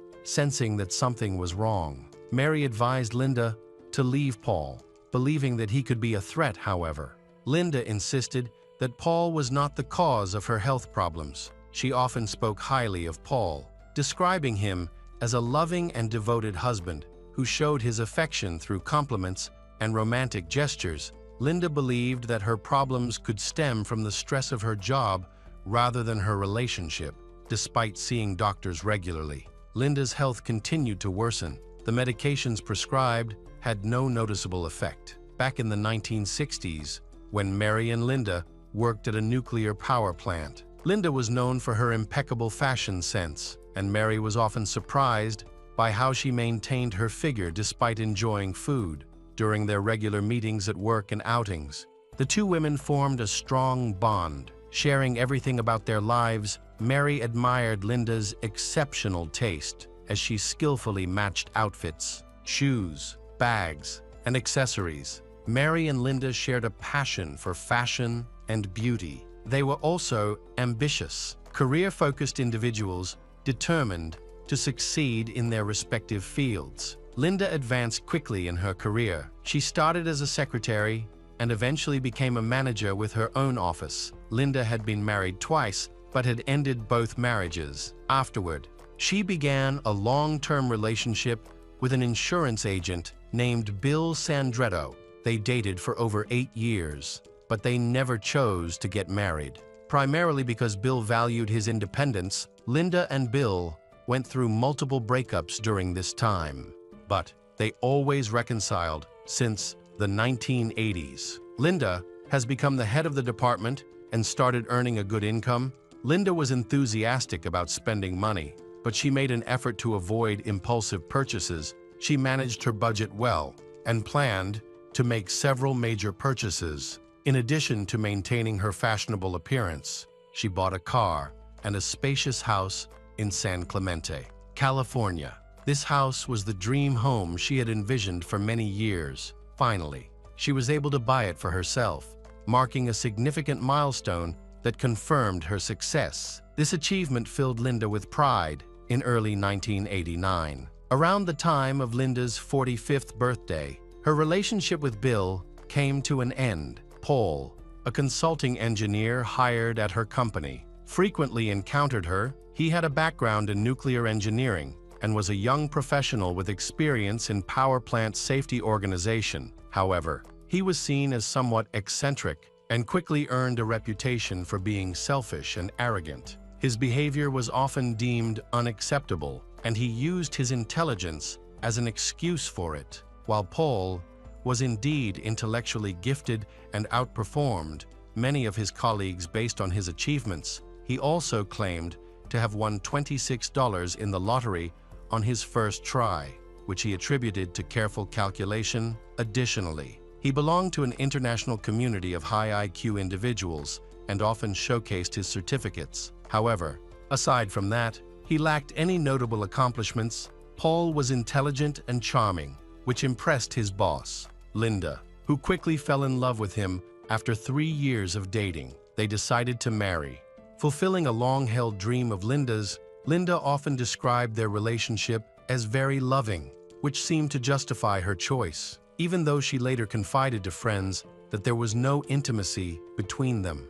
As Paul showed little interest shortly after their marriage, Paul suggested they merge their finances there. Linda contributed most of the income to their household, although they had plenty of money initially. Linda soon realized that her salary was not enough to cover their expenses. Despite her careful budgeting in the past, she found it increasingly difficult to save, and her funds were nearly depleted each month before her next paycheck. When she investigated the issue, she discovered that Paul had been using their joint finances to support 2 ex-wives and 3 children, whom Linda had not known about before their marriage. He dismissed this as a minor deception, and unfortunately, Linda believed him. This revelation surprised her friends, as she had always been financially responsible. As their marriage continued, Paul displayed increasingly suspicious behavior, leading to repeated concerning incidents, along with the story of the insurance contract. This raised red flags since he entered the marriage without any assets. While Linda owned a large mansion, multiple cars, and had invested in designer renovations, she still dressed elegantly and had a taste for expensive items, none of which Paul possessed. Paul must have known that his wife already had several life insurance policies in place, but he was not listed as a beneficiary on any of them. Her sister, ex-boyfriend, and other close relatives were. Instead, there seems to be no good reason for a new insurance policy. Many suspect that his motives were driven by a desire to gain financially in the event of her death, and many began to seriously fear that he would not just wait for such events, but might somehow expedite the process. Just 6 months into their marriage, Linda began to doubt her husband's true intentions. Around this time, her friend Frankie Thurber went through a divorce and found herself in a tough situation. In 1993, Linda offered Frankie a temporary place to stay in her mansion. Influenced by Frankie's experiences, Linda started to question whether her husband genuinely loved her, thinking he was trying to exploit their relationship. As a result, she asked Frankie not only to stay with her, but also to keep an eye on Paul and report any suspicious behavior. Even Frankie noticed that Paul had strong feelings for Linda, which showed in his actions. Although Paul wasn't wealthy and couldn't shower her with gifts, he expressed his love by taking care of her. He would cook delicious meals and pamper her with treats when she came home from work, followed by running a hot, foamy bath for her. This daily ritual became Linda's favorite. Observing this, and after listening to Frankie, even Mary eventually agreed that Paul seemed to be a loving husband, dedicated to making his wife happy. In June 1993, just before their first wedding anniversary, Linda's health began to decline. She experienced a mysterious illness, feeling persistently unwell without any typical symptoms of common ailments, like a cold. Instead, she suffered from ongoing stomach issues. Her condition worsened rapidly, and within a few days, she was hospitalized. By then, Linda was unable to get out of bed, shocking everyone around her, including her doctors. As she was once a healthy and vibrant 45-year-old woman, despite extensive examinations, the cause of her illness remained undetermined. In early July 1993, Linda was admitted to a hospital in Samaritan due to gastrointestinal problems. She was given a private room and assigned a qualified nurse for her care. Paul, her husband, stayed by her side, and did everything he could to support her. 2 days after the admission, the nurse connected Linda to an IV for hydration and briefly left to attend to another patient. When the nurse returned, she noticed something alarming. The saline bag appeared unusually dark. The fluid looked cloudy and slightly yellowish, suggesting that something might have been added to it. The nurse quickly disconnected Linda from the IV, took the bag for lab analysis, and reported her findings to the hospital management. On that day, Linda received a visit from her ex-boyfriend Bill, who was shocked by her frail appearance. Linda looked emaciated, as if she was struggling to survive. Within a week, she decided to go home, despite having difficulty walking, and was discharged from the hospital. However, her happiness was short-lived. Just 21 days later, she was readmitted due to a stroke. Linda nearly died, but was saved at the hospital. Subsequently, an analysis of her IV bag revealed a dangerously high dose of the painkiller lidocaine, which should not have been present for intravenous use. The medical center's management contacted the police, prompting an investigation that focused on one suspect, Paul, who was accused of attempting to poison his wife. Despite these alarming developments, Linda maintained that she loved Paul and had no plans to leave him. Did she realize that he might be the poisoner? It's possible that she simply pushed such thoughts away and didn't want to believe them. Meanwhile, her friends and family rallied against Paul, urging Linda to end the relationship for her safety. Nevertheless, she chose to stay with him. Linda eventually recovered from her mysterious illness, but the investigation into the poisoning stalled without any conclusions. Just 5 months later, in December 1993, Linda fell ill again with the same mysterious illness that doctors could not diagnose. Paul took her to a different hospital in Mission Viejo, where no one knew him, although he expressed distrust in the local specialists. The doctors there largely repeated the same diagnoses and conclusions as before. It appeared that Linda was being poisoned slowly. The medical staff also began to suspect her husband, who was always nearby. A nurse was assigned to monitor and care for Linda. She secretly communicated with Linda and warned her that her husband might have ulterior motives. A few days later, a similar incident occurred to one that had happened 5 months earlier. The nurse had briefly stepped out, leaving Paul alone with Linda. When the nurse returned, Paul was missing, and the IV drip bag looked different. It was later analyzed and found to be contaminated with unknown substances. The medical staff was already suspicious of Paul, believing he might be involved in an attempt to harm Linda to ensure her safety. They even placed a warning sign at the entrance of her room, with the content prohibiting Paul Curry from entering without an escort. The police were called back to Linda's room, where she explained that Paul had significant credit card debts, yet she insisted he was a wonderful, devoted, and loving husband. She maintained that he was very kind and could never harm her. It was possible that both medical institutions had misjudged the situation. When investigators interviewed Paul, he insisted that he had no idea what was happening to his wife and was simply waiting for her recovery. However, case records revealed a troubling discovery during searches of their mansion. In Paul's room, on his dresser, were all the life insurance policies taken out on his wife. This raised suspicions after Linda was discharged from the hospital. She spoke with Frankie, who confirmed that she had not placed the documents there, which meant Paul had done it. There was no one else involved. It was evident that Paul aimed to profit from her death. Despite this, Linda did not believe he was capable of such a terrible act. Nearly 6 months later, on June 9, 1994, Mary received an email from Paul informing her that Linda was feeling worse than ever and that an ambulance had been called. He believed Linda was dying and urged Mary to come and support her. Later, around midnight, Paul called 911, claiming he had awakened to find his wife not breathing. In subsequent conversations with Linda's family and the police, he maintained that he sensed something was wrong, saw that Linda was barely breathing, and tried to perform artificial respiration, but she did not respond, prompting him to call for emergency help. By the time Linda arrived at the hospital,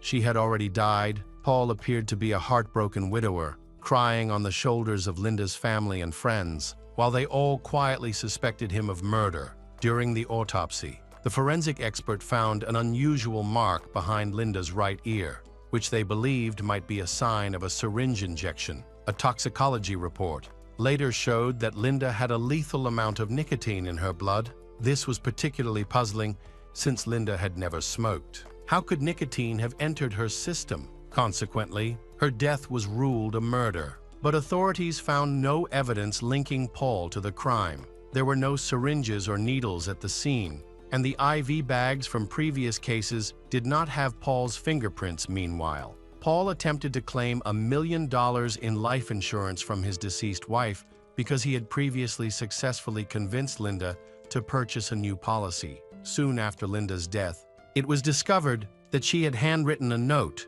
leaving half of her estate to her sister. This infuriated Paul, who sought legal advice to claim the entire inheritance, but he was unsuccessful. Everything had to be divided. In the end, Paul Curry collected $419 from Linda's 2 life insurance policies and her retirement plan. It also came to light that all of Paul's educational and professional credentials were forged. Even the supposed International Organization of Intellectuals was a scam. He hadn't even graduated from college. As a result, he was fired from his job.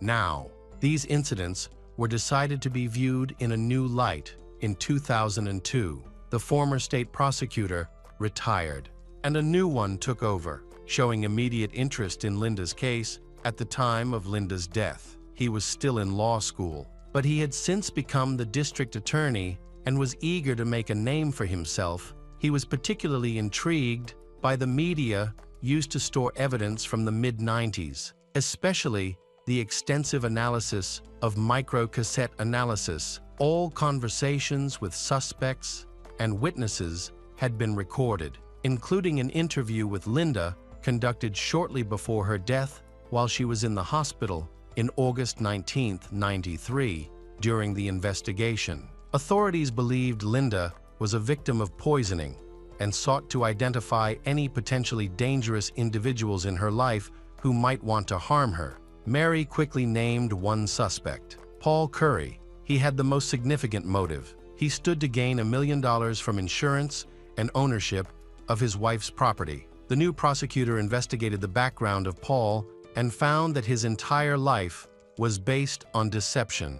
A poison expert specializing in substances like nicotine was consulted for the case. He determined that the nicotine level in the victim's blood was 4 to 5 times higher than a lethal dose, which could not have resulted from smoking alone, given the forensic expert's initial findings. It was concluded that Paul had administered a fatal injection discreetly behind Linda's ear. Death occurred approximately 20 to 30 minutes later, leaving no chance to save Linda. In addition to nicotine, significant amounts of a sedative and sleeping pill were detected in her blood. It appeared that he first sedated his wife to administer the lethal injection without raising suspicion. Adding the sleeping pill was easy for him since he often cooked for Linda and experimented with different sauces and spices. A neighbor testified that Paul went to the store for cigarettes that evening. However, it was clear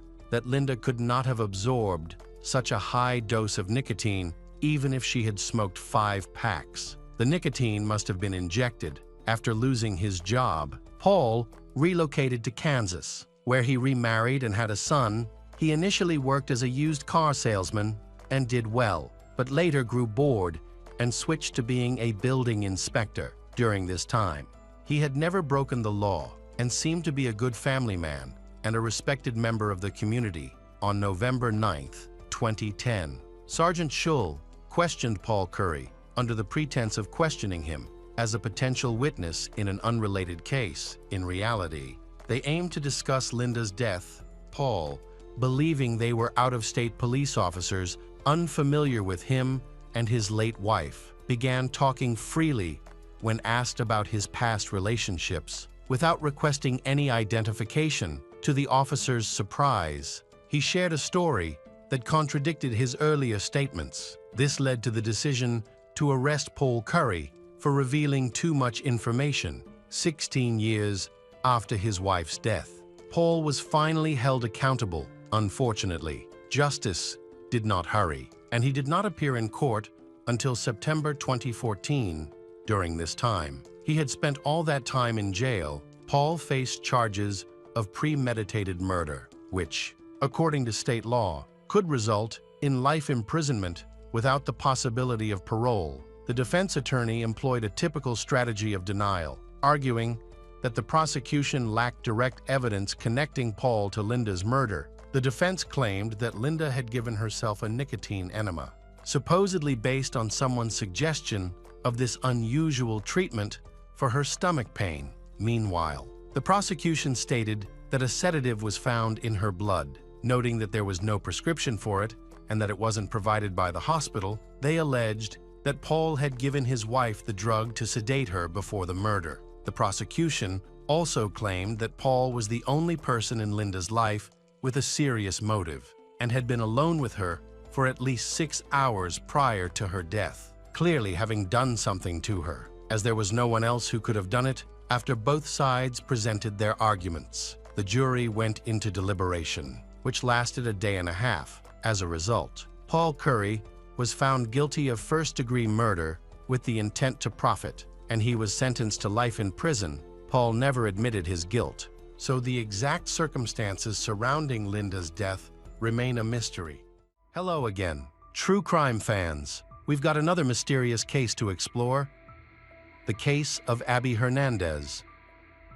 It was a normal fall day in the small town of Conway, New Hampshire. The trees were in full bloom, with bright reds and yellows, and a cool breeze filled the air. Life went on as usual, with students rushing to class and parents going about their daily business. For Abby Hernandez, it was just like any other day. She quickly woke up, packed her things, put on her new shoes, and headed to school. She was energetic, smart, and friendly. Her classmates often commented that everything was more fun when she was around. Abby loved nature and enjoyed hiking.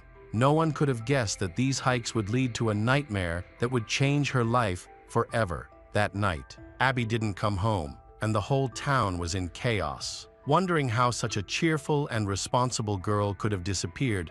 Abby's story illustrates the dangers of trusting someone who initially seems nice. Abby just wanted help getting home, but ended up in a dangerous situation. Born on October 12, 1998, Abby was the youngest of 2 daughters in her family.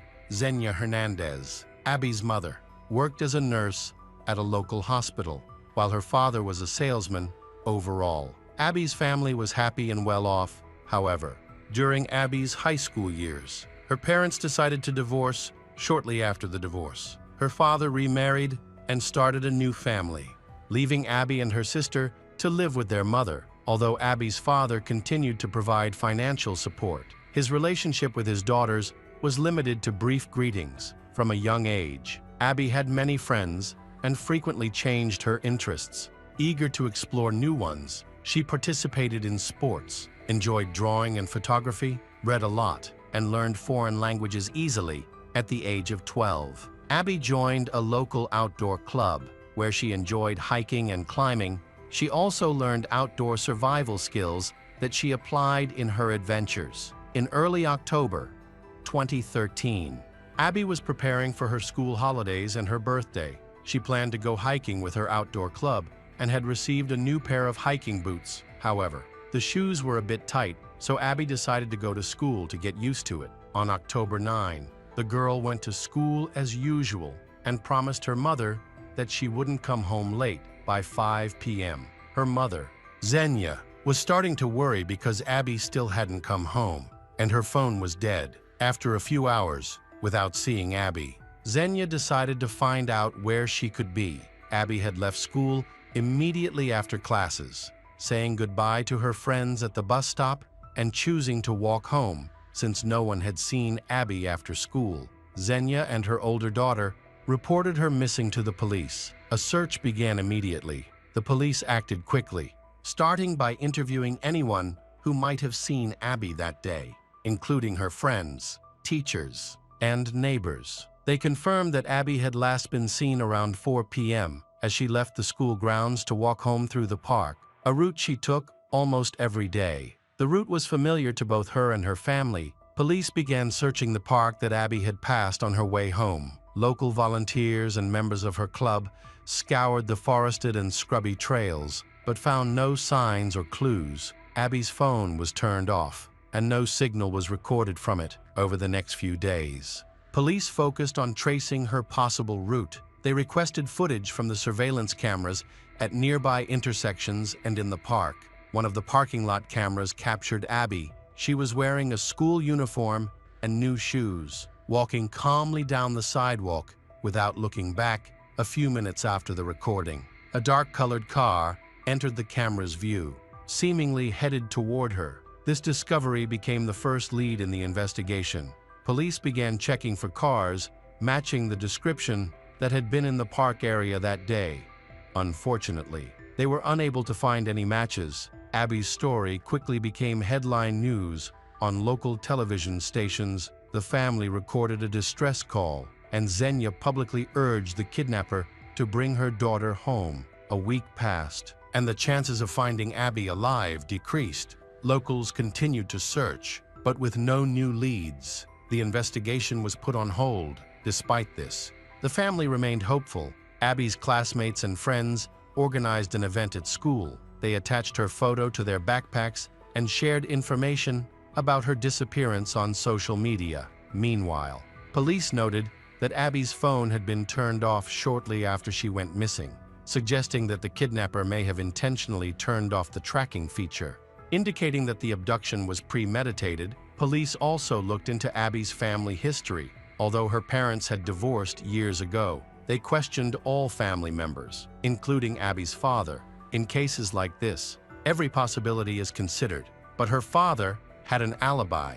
He was in another city at the time of Abby's disappearance, so he was eliminated as a suspect on October 15. 6 days after Abby went missing, police received an unexpected call from a resident in the nearby area. He reported seeing a dark-colored car, similar to the one captured on security cameras, parked in an abandoned lot next to an old warehouse. The task force quickly went to investigate, but when they arrived, the car was gone, however. They did find a piece of plastic that may have fallen from the bumper in the tall grass. Along with tire tracks, this evidence prompted the police to continue searching for the car. Meanwhile, Abby is locked in a room. She is tied up. Her kidnapper, a man in his 30s with long, unkempt hair, introduces himself as Nathaniel. He says he won't hurt her as long as she obeys him, but his behavior becomes increasingly erratic. Abby soon realizes that her kidnapping is part of a carefully planned plot. Despite her fear, she focuses on staying calm and recalls her survival training.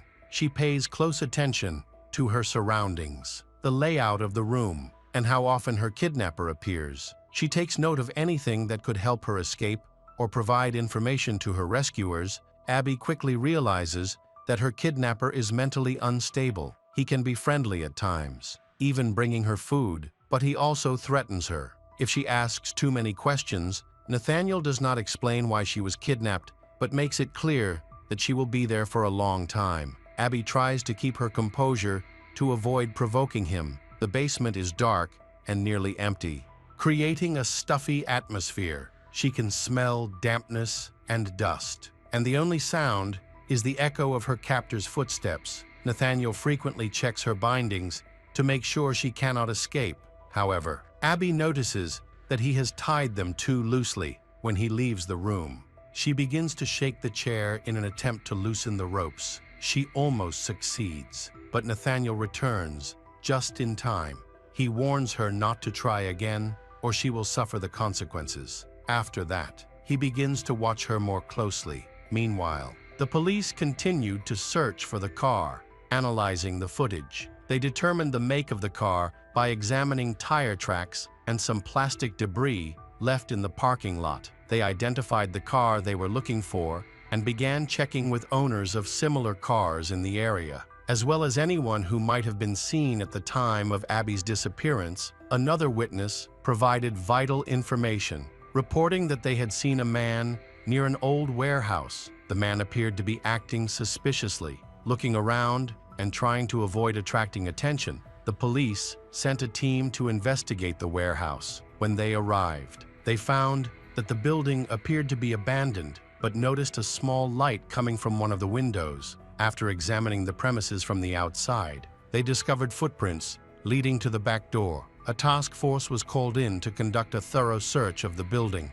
The task force moved in with stun grenades to disorient the kidnapper. Nathaniel attempted to escape, but was quickly apprehended. He resisted, shouting threats and claiming that he was innocent. Abby was initially confused and frightened by the noise, but her fear turned to relief when the door opened and she saw the police. They freed her from her chains and wrapped her in a blanket to help her feel warm and safe. The rescuers reassured her that she was safe and that her mother was waiting for her. After several days of captivity, she was finally rescued and taken to the hospital for evaluation. Although she felt mentally exhausted, she was in relatively good physical health. Medical professionals, including doctors and psychologists, worked with her to help her recover from the traumatic experience. Nathaniel Kibbe was arrested and charged with kidnapping. The investigation revealed that he had been following Abby and paying attention to her habits. Nathaniel had no permanent home, moved frequently, and had a history of minor crimes. Evidence found in his car and in a shed linked him to the kidnapping, including Abby's personal belongings. After her rescue, Abby faced many challenges. While she returned to normal life, she became more withdrawn, and it took her a long time to feel safe again. With the support of loved ones and professionals, she began to heal and even shared her story to help warn others. Abby's experience was more than just the kidnapping. It showed her incredible strength, her ability to stay calm, observe her surroundings, and seek help was crucial to her survival in extremely harsh conditions. This story serves as a reminder of the importance of being cautious, trusting your instincts, and persevering even in the most desperate times. After her release, Abby faced a long and challenging recovery process. Although she was back with her family, her life was forever changed. Initially, she avoided walking alone, stayed away from crowds, and regularly checked her windows and doors before going to bed. Gradually, she began to feel safer and started to rebuild her life. Abby was determined not to let fear control her life. She chose to use her experiences to help others. She began speaking at school assemblies and community events, emphasizing the importance of always being mindful and prioritizing personal safety. Her story resonated with many, inspiring other trauma survivors. Her kidnapper, Nathaniel Kibbe, was sentenced to a lengthy prison term. During the trial, Abby took the stand and expressed her thoughts. Her words symbolized her resilience and marked her victory over the terrible fear he had tried to instill in her. Years later, Abby discovered her passion for working with organizations that support children and young people. She played a key role in creating safety programs to ensure that others would not have to face the same situation she endured. Her determination and strength helped her regain her joy in life, despite the traumatic experiences she faced. Welcome back to our channel. Today we will explore a new case, the case of Tove Tunnies.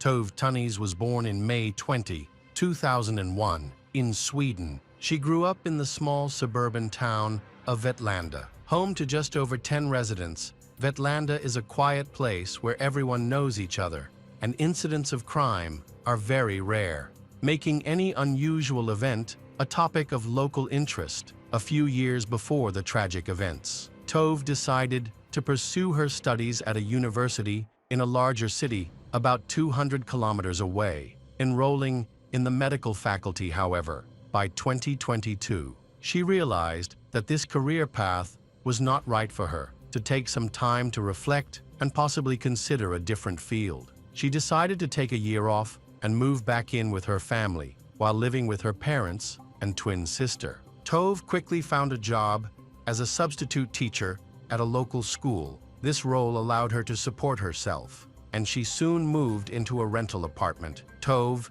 excelled as a teacher, forming strong connections with her students and earning high regard from her colleagues and supervisors, known for her cheerful demeanor. She was not only recognized as a teacher, but also as an enthusiastic football player, having played for the local football club since childhood, just like her twin sister. On Saturday, October 15, 2022, Tove went to a nightclub that featured a bar, bowling, and live music, hoping to have a fun night with her friends. While there, she unexpectedly ran into two acquaintances, Johanna Janssen, who was 20, and Maya Hellman, who was 18. Tove and Maya had been close friends for a while, having met at a mutual friend's party a few years earlier. Since then, they often went dancing together. Johanna was sociable and popular, with many friends, while Maya was more reserved but still well-liked. Johanna was also Maya's best friend, and Tove had become part of their close circle, despite their friendship. The dynamics among the three girls were often unpredictable. There was a noticeable tension between Tove and Johanna, stemming from a past incident in 2019 when they both unknowingly dated the same guy. After discovering the truth, they had a fight, but eventually reconciled. However, the memory of that situation lingered, especially when jealousy over boys at parties arose, creating a sense of rivalry between them. Maya often played the peacemaker, helping to resolve conflicts, but tensions would resurface. In the summer of 2021, Tove and Johanna decided to reassess their friendship and let go of past grievances. They started spending more time together, enjoying walks and conversations. Unfortunately, this peaceful phase was short-lived, as by early 2022, disagreements arose again, primarily about boys. Maya recalled this as their most significant fight. Consequently, their communication broke down once more, and they only began talking again in the fall of 2022. Although their relationship still felt strained at the nightclub, initially, they engaged in casual conversation for a couple of hours. By midnight, Maya realized she had lost track of Johanna and Tove and asked the bartender for help. It turned out that Johanna and Tove had stepped outside and were involved in a loud argument around 1 a.m. They returned to the club just as it was starting to close, and all patrons were being asked to leave. As they exited, another argument broke out, which escalated into a fight. Tove texted her boyfriend, saying, "Johanna hit me." Despite this, the friends decided to resolve their issues through conversation instead of escalating the conflict. Tove had arrived at the party on her bicycle, but planned to walk home. The walk would take about 30 minutes. Tove chose to walk with her friends, who wanted to calmly discuss and settle their disagreements once and for all. A moment later, the three of them arrived at Johanna's house. Initially, they planned to leave without entering, but they later decided to go inside for a cup of coffee to make amends. At 1:48 a.m., Tove called her boyfriend and told him that after the party, she went to her friend's place and that everything was fine. He didn't detect anything unusual in her calm tone, but he became concerned when he found out Tove was at Johanna's apartment. He worried that the girls might start arguing again. Tove reassured him that everything was okay and that she would be home soon. The next morning, Tove's mother tried to contact her daughter, but there was no response. They had planned to go shopping together that day. By 10 a.m., Tove still hadn't replied. Concerned, her family decided to check her house. They found the door locked and received no answer. About 9 hours after Tove last communicated with her boyfriend, Tove's mother contacted the police. Initially, the police didn't take Tove's mother's concerns seriously, thinking it was normal for young people to be out late after a night at a bar. However, Tove's mother was persistent and eventually convinced the officers to take action. They interviewed Tove's mothers to understand the recent dynamics between Tove and her friends. When they learned about a conflict between Tove and one of her friends, they began to suspect that it might be connected to her disappearance. Tove's mobile phone was examined, revealing that it last connected around 4 a.m. on October 16. The signal was detected several kilometers away from her home, and the phone was turned off near marshy land. This area was chosen as the starting point for the search for Tove or any clues about her whereabouts. At the time, Tove's phone last connected. Johanna and Maya were at Johanna's house. Detectives interviewed the girls in detail about their evening together and inquired about any conflicts among them. As they were the last people to see Tove alive, both girls were considered suspects, but were released because there was no evidence to charge them.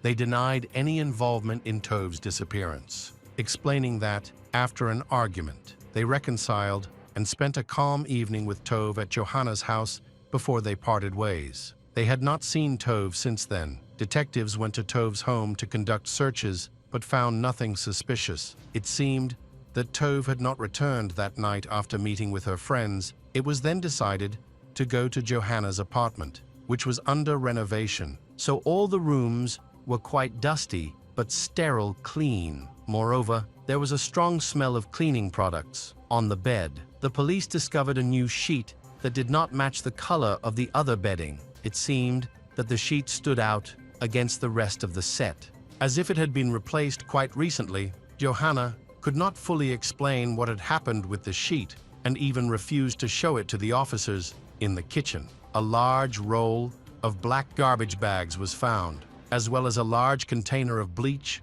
and a bottle of medical alcohol. Despite all this, no signs of a struggle or bloodstains were seen in the apartment. After the searches, it was decided to talk to Johanna and Maya once again, and they were officially interrogated. Both agreed to cooperate with the police and calmly answered the investigators' questions. Johanna seemed particularly calm. The girl's behavior appeared somewhat strange in light of the fact that it concerned the disappearance of their close friend. Johanna admitted that they had a fight the night before Tove's disappearance while at the bar. Moreover, Johanna recounted how a conflict arose between the girls, and she also mentioned that Tove had physically attacked her. Maya also described the argument that occurred between the friends. However, according to her, it seemed much less aggressive and brutal than how Johanna described it. This became the first clear contradiction that detectives discovered.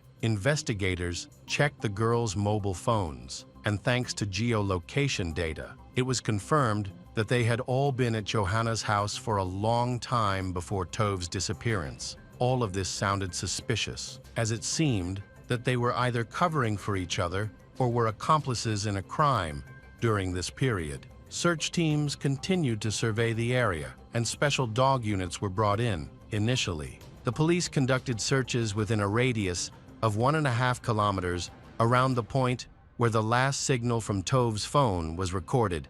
However, it quickly became clear that finding her there would not be possible, as there were no traces indicating the missing person. The search area was then expanded to the surroundings of the city. The day after re-interviewing Tove's friends, the police also publicly announced her disappearance, which sparked a wide public response. All local newspapers began publishing headlines about the search operation, along with photographs of hundreds of volunteers who took to the streets. By October 20, Johanna and Maya were arrested on suspicion of kidnapping. Both girls continued to insist on their innocence. However, by that time, the police had witnesses who would later help unravel the mystery of Tove's disappearance. One of the key figures in this case was Johanna's neighbor, whose real name was not disclosed to the public for safety reasons. According to this young man, he heard suspicious thuds coming from his neighbor's apartment around 3 a.m. At first, he did not pay attention to them, but the dull thuds continued for over an hour. He lived directly below her and decided to go out into the stairwell to listen more closely. He then decided to call his neighbor to make sure she was okay. He rang the doorbell twice, but no one answered. Instead, he heard silence as he was leaving. There were even more knocks, which became more frequent and faster, according to the neighbor. There followed about 10 to 15 dull thuds in a row before it went completely quiet. He estimated that everything was happening around the bathroom area of the apartment. He had already descended the stairs to his floor. As soon as he opened his door, he heard a door slam shut upstairs, Johanna's door. He looked outside and saw Johanna walking down the stairs. She smiled and apologized for the noise. Explaining that she had a friend over and they had been drinking, she admitted that she and her friend had drunk too much, which was the reason they had been feeling sick in the bathroom, despite her neighbor's confusion. Johanna reassured him that there would be no more noise because her friend was now feeling better and had fallen asleep on the couch. Johanna then mentioned that she was planning to grab a late-night snack at McDonald's, where she would buy a cheeseburger. The neighbor kindly offered to drive her there, and Johanna accepted his offer when they stepped outside around 3 a.m. The neighbor noticed a bicycle in the middle of the driveway.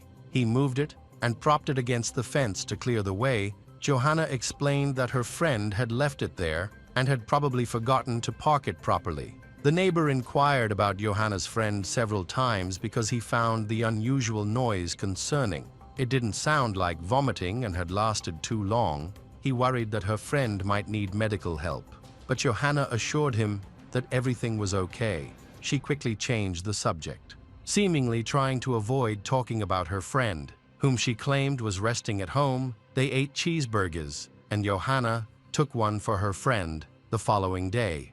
The bicycle that had been parked by the driveway was gone. Johanna mentioned that her friend was feeling better in the morning and had supposedly gone home with her when the neighbor spoke to the police. He remarked on how odd Johanna's behavior seemed, especially in light of the troubling news about Tove's disappearance. As the detectives examined Johanna's phone data during the investigation, they discovered that her trip to McDonald's was not the only one that night. Interestingly, they found that Tove's phone had movements that matched Johanna's exactly.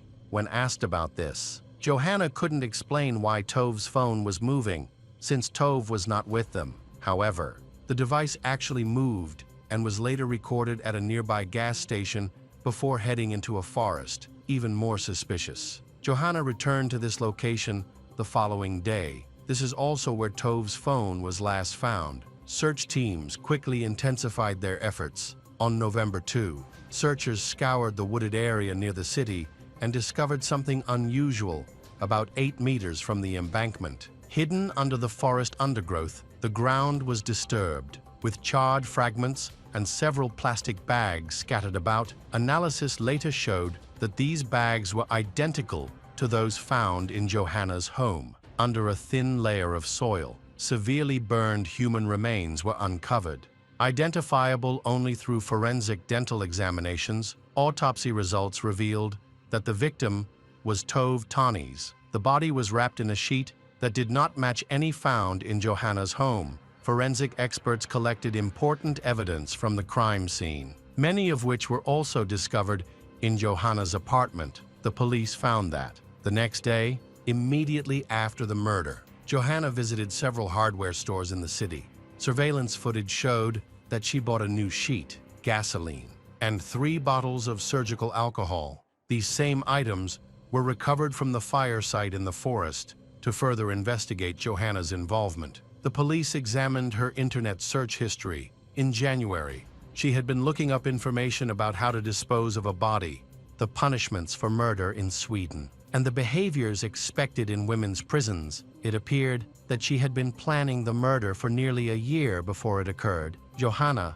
was charged with first-degree murder and attempting to destroy evidence. Based on the gathered information, she insisted that she had nothing to do with Tove's death. A memorial was held for Tove on the soccer field of her hometown, where she had played since childhood. Over 200 people attended to honor her memory by releasing glowing lanterns into the sky. As new revelations emerged, suspicions against Johanna grew, adding pressure on the young suspects involved. The entire nation of Sweden closely followed the investigation. Eventually, Maya came forward, expressing her willingness to cooperate with the authorities. Maya explained that shortly after she, Johanna, and Tove arrived at Johanna's apartment, another argument broke out. When things quieted down, Maya, extremely tired, lay down on her friend's bed, and quickly fell asleep.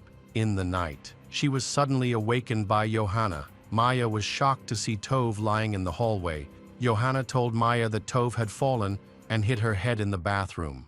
Knocking her unconscious, they checked for a pulse but found none. Tove was dead. Frightened, they decided to dispose of her body. A few weeks later, Johanna chose to cooperate with the investigation. She explained that after everyone had calmed down, she wanted to ease the tension by showing Tove the new bathroom in her apartment, which was still under renovation. Johanna intended to showcase the only completed room at that time, however. When she invited Tove to look, Tove reacted sharply, saying there was nothing special to see. This led to Tove pushing Johanna, who then pushed back. Causing Tove to fall to the floor, Johanna went over to Tove and asked how she was doing, but instead of answering, Tove grabbed Johanna by the throat and started to choke her. In response, Johanna also grabbed Tove's neck. Trying to defend herself, Maya witnessed the struggle and attempted to separate her friends. But by the time she managed to pull them apart, Tove had stopped breathing. They decided to dispose of the body. While they were occupied, a neighbor came over, so Johanna chose to go for a walk because she was hungry. When she returned, Maya got rid of the bicycle then. Johanna went to the store to buy the necessary supplies. They wrapped the body in a sheet and trash bags, then struggled to load it into Johanna's car. They took it to the forest, soaked it in gasoline, and attempted to set it on fire, hoping it would burn completely. However, the fire quickly extinguished, prompting Johanna to return to the hardware store for more gasoline. She then came back to reignite the body. Johanna and Maya accounts seemed unconvincing, especially Johanna's, and the detectives did not believe that Tove was the one who initiated the fight. At that point, everyone knew Johanna had always been the more aggressive one. When she saw Tove lifeless, it appeared Johanna was satisfied with what had happened. Maya herself doubted it was an accident and suspected that Johanna had killed Tove while she was asleep. The trial started on March 27, 2023, where the jury had to determine if Johanna Janssen and Maya Hellman were guilty of murder. Journalists closely followed the trial. The prosecution argued that both girls were untruthful, according to law enforcement. In a moment of rage, Johanna and Maya attacked Tove, with Maya restraining her while Johanna strangled her. Afterward, they transported Tove to the forest, doused her with a flammable liquid, and set her on fire to conceal their crime. The bathroom was thoroughly examined by forensic experts, who found DNA evidence from Johanna and Maya. The prosecution argued that Maya was less culpable and did not directly participate in the murder or strangle her friend. However, Maya did hold Tove down to prevent her from resisting and assisted in disposing of the body. Forensic tests confirmed that Tove died from strangulation. In court on March 29, 2023, Maya's lawyers claimed she had no part in the attack, insisting she was asleep during the incident. They argued that Maya helped destroy evidence and move the body to the forest out of fear, implying that Johanna may have intimidated her into compliance. In contrast, Johanna's lawyers sought to shift the blame to Maya, suggesting that Johanna alone could not have managed the situation. A key argument made by the defense was that Maya and Tove had just turned 18, while Johanna was older and more experienced. Additionally, Johanna was the more dominant figure in their friendship. However, despite the defense's strong arguments, April 19, the court ruled both girls guilty of first-degree murder. Johanna Janssen and Maya Hellman received life sentences, marking the first time such a sentence was imposed on girls under 21 in Sweden. The fairness of this verdict remains a topic of debate. Both said they would appeal. There are at least two conflicting accounts of what occurred in Johanna's apartment, suggesting that at least one girl is telling the truth. If both are lying, the only person who could clarify the events is already deceased. The lawyers sought to appeal the verdict, and the investigation continued. Revealing new information, it was discovered that a year before the murder, Johanna had expressed hatred towards Tove by writing hateful poems about Tove and her twin sister. in January 2022. Johanna attempted to kill Tove by stuffing cardboard through the door and setting fire to the house where Tove and her family lived. Fortunately, the fire was contained, but it caused significant damage to the facade and door. Johanna also told friends she wanted Tove dead, indicating she had both a motive and a strong desire to harm her friend. A few months later, the situation changed. The appellate court acquitted Maya, deciding that the evidence against her for murder was insufficient. However, she was found guilty of obstructing justice for helping to dispose of the body and was sentenced to 1 year in prison. Most people believe that Johanna acted alone in the incident with her friend, while Maya simply assisted in getting rid of the body. Meanwhile, Johanna still insists that her account of events is true. On appeal to the Court of Appeal, October 2023, Johanna Jansen was sentenced to 16 years in prison. She will remain incarcerated until she turns 18 and is required to pay 1 million Swedish kroner to Tove's family. Tove's family have appealed the sentence to the Supreme Court in the hope that Johanna Jansen's sentence will be increased, knowing that her chances of winning her appeal were slim. Johanna attempted to escape from prison with another inmate on New Year's Eve 2024. Their escape plan was uncovered. They intended to take a prison staff member hostage to help them flee. Fortunately, prison authorities discovered the scheme before it could be carried out. Welcome back to our channel. Today we will explore a new case. The case of Clara Harris. Betrayal is one of the most emotionally devastating experiences a person can face, especially when it comes from someone they love. It can shatter relationships, destroy families, and even lead to loss of life. David Lynn Harris worked tirelessly for many years to become a respected orthodontist. His wife, Clara, also found success in the dental field as a well-known dentist. Both of them dedicated themselves to their studies and careers, allowing them to achieve their dreams. Together, the Harris family enjoyed a prosperous life filled with luxury and beautiful, including children, something many people aspire to. David's journey began in Texas after graduating from high school. He enrolled in medical school with the ambition of becoming a doctor. He devoted all his free time to his studies, often declining invitations to social events and parties. After completing his degree, David chose to focus on dentistry and aimed to start his own practice. His career quickly took off. After he finished his education, David was known for his charisma and his ability to connect with patients, helping to calm them during their visits. Over time, he gained a strong reputation in the city. Clara Suarez was born in Colombia as the eldest of 4 children. Her family, while not wealthy, placed a high value on education and hard work, teaching Clara the importance of striving for success. She was attractive and participated in beauty contests, even winning one. Clara studied dentistry at a prestigious university in Colombia, but she always dreamed of moving to the USA. She fulfilled this dream when she turned 20.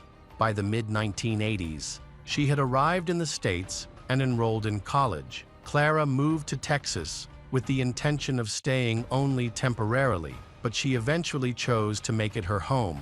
After finishing her studies, she began to pursue her career, with the goal of entering private practice from the beginning. However, she faced challenges due to her lack of experience at that time. When she met David, they discovered they had many shared interests, making it feel as though they were destined to be together. David mentored her, initially in her role as a nurse, and later, as he expanded his private practice. Clara trained to become an orthodontist. Both were ambitious, attractive, and driven, and their families often expressed how fortunate they were to have found one another. Just a year after their meeting, David and Clara decided to marry. They got married on Valentine's Day in 1992, which held special significance for them before meeting Clara. David had been divorced and had a daughter named Lindsay who lived with him. They worked on building their relationship, spending plenty of time together due to their common interests. From that period on,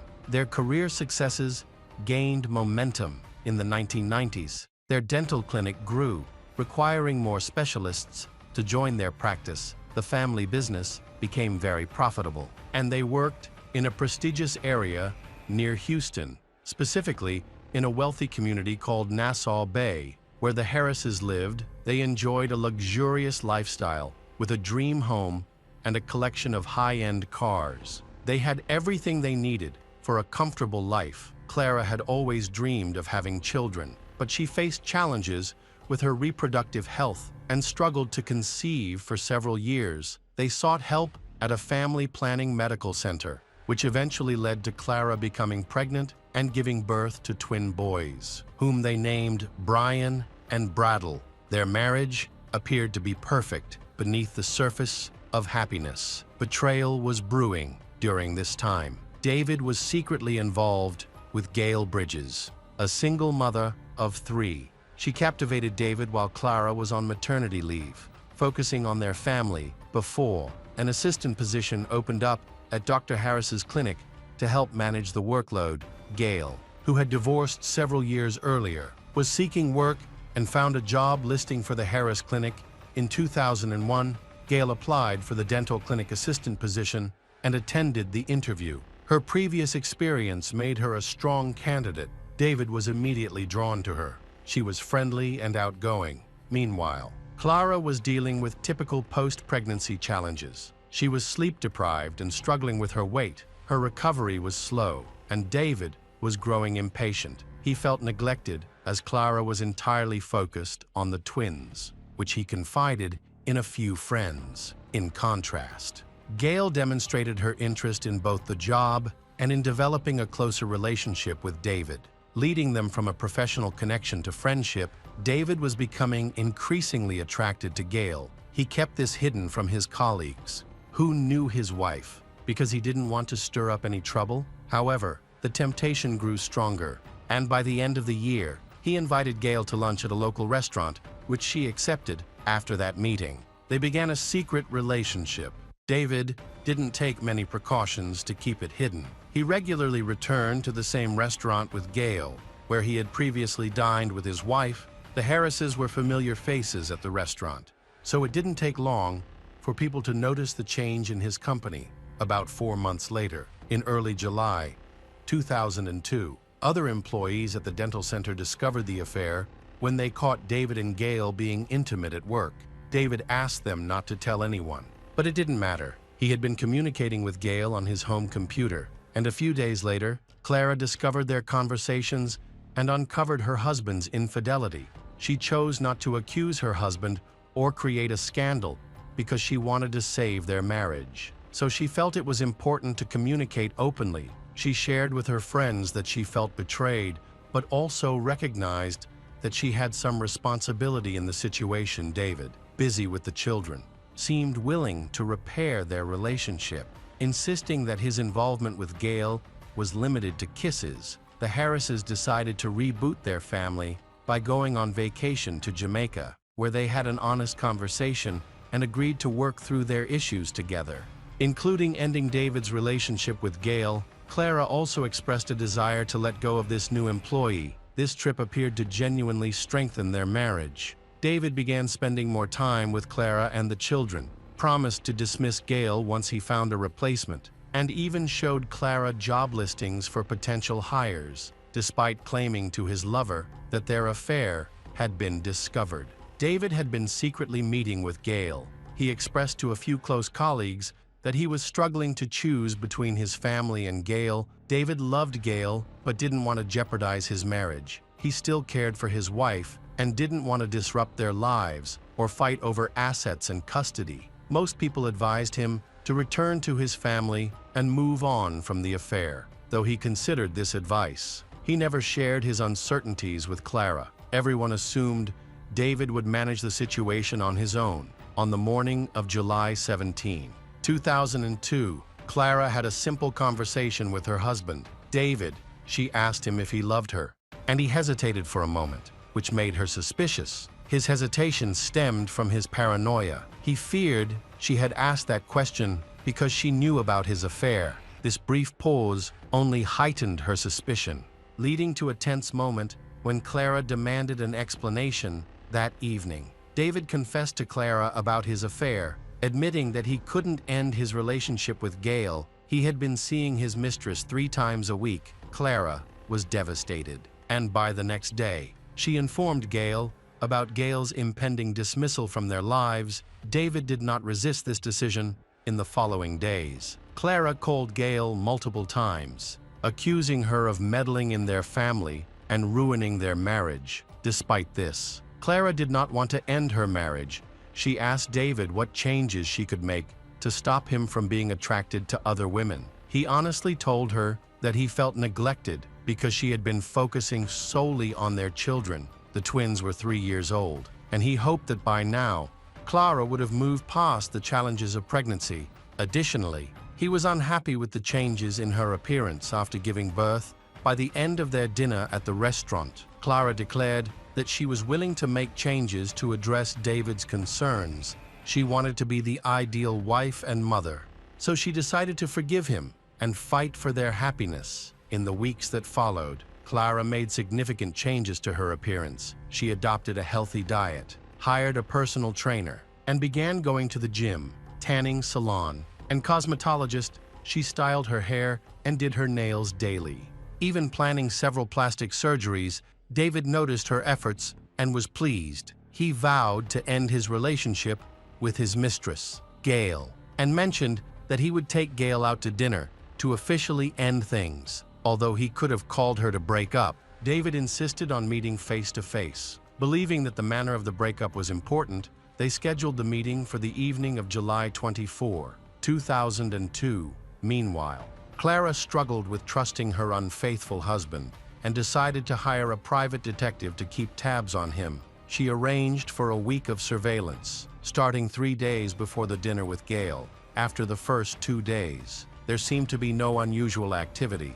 Gail did not appear at the Harris private clinic after work, and it seemed that David had indeed ended the affair. As he spoke about the separation honestly, the long-awaited evening for the breakup of the love triangle finally arrived. On that day, Clara took David's stepdaughter, Lindsay, shopping. Recently, Clara had been buying a new, brighter wardrobe to catch her husband's attention, constantly adding to it during their shopping trip. Lindsay noticed nothing unusual. Clara had chosen this time intentionally. On their way back from the store, they would pass by the restaurant where her husband was dining with his mistress. Clara intended to see with her own eyes how her rival would be left defeated.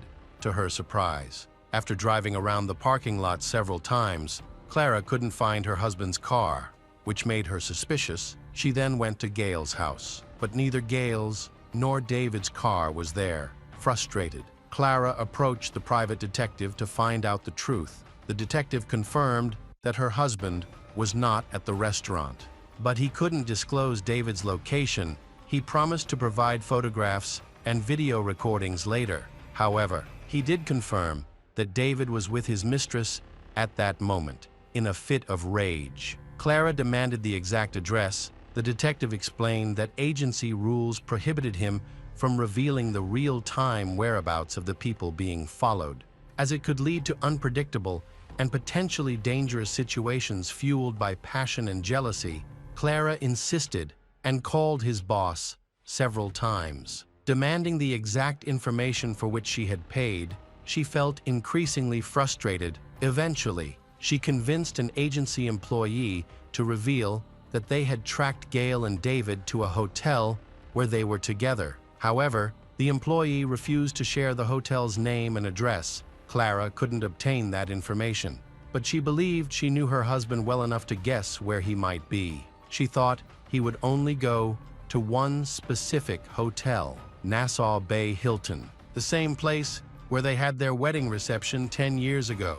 When she arrived at the hotel, she immediately realized she was right. Her husband's car was parked outside.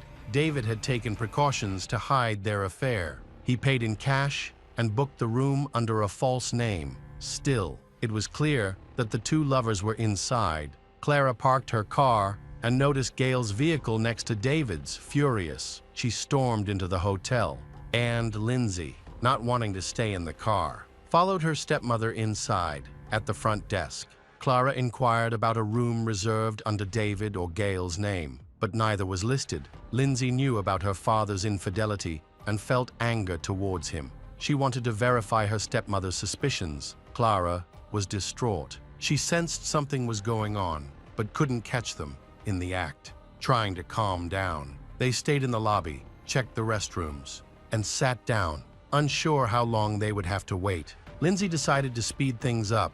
She called her father, telling him that Brian and Brattle had a high fever and asking him to return quickly. He assured her he would be back soon. Their wait didn't last long.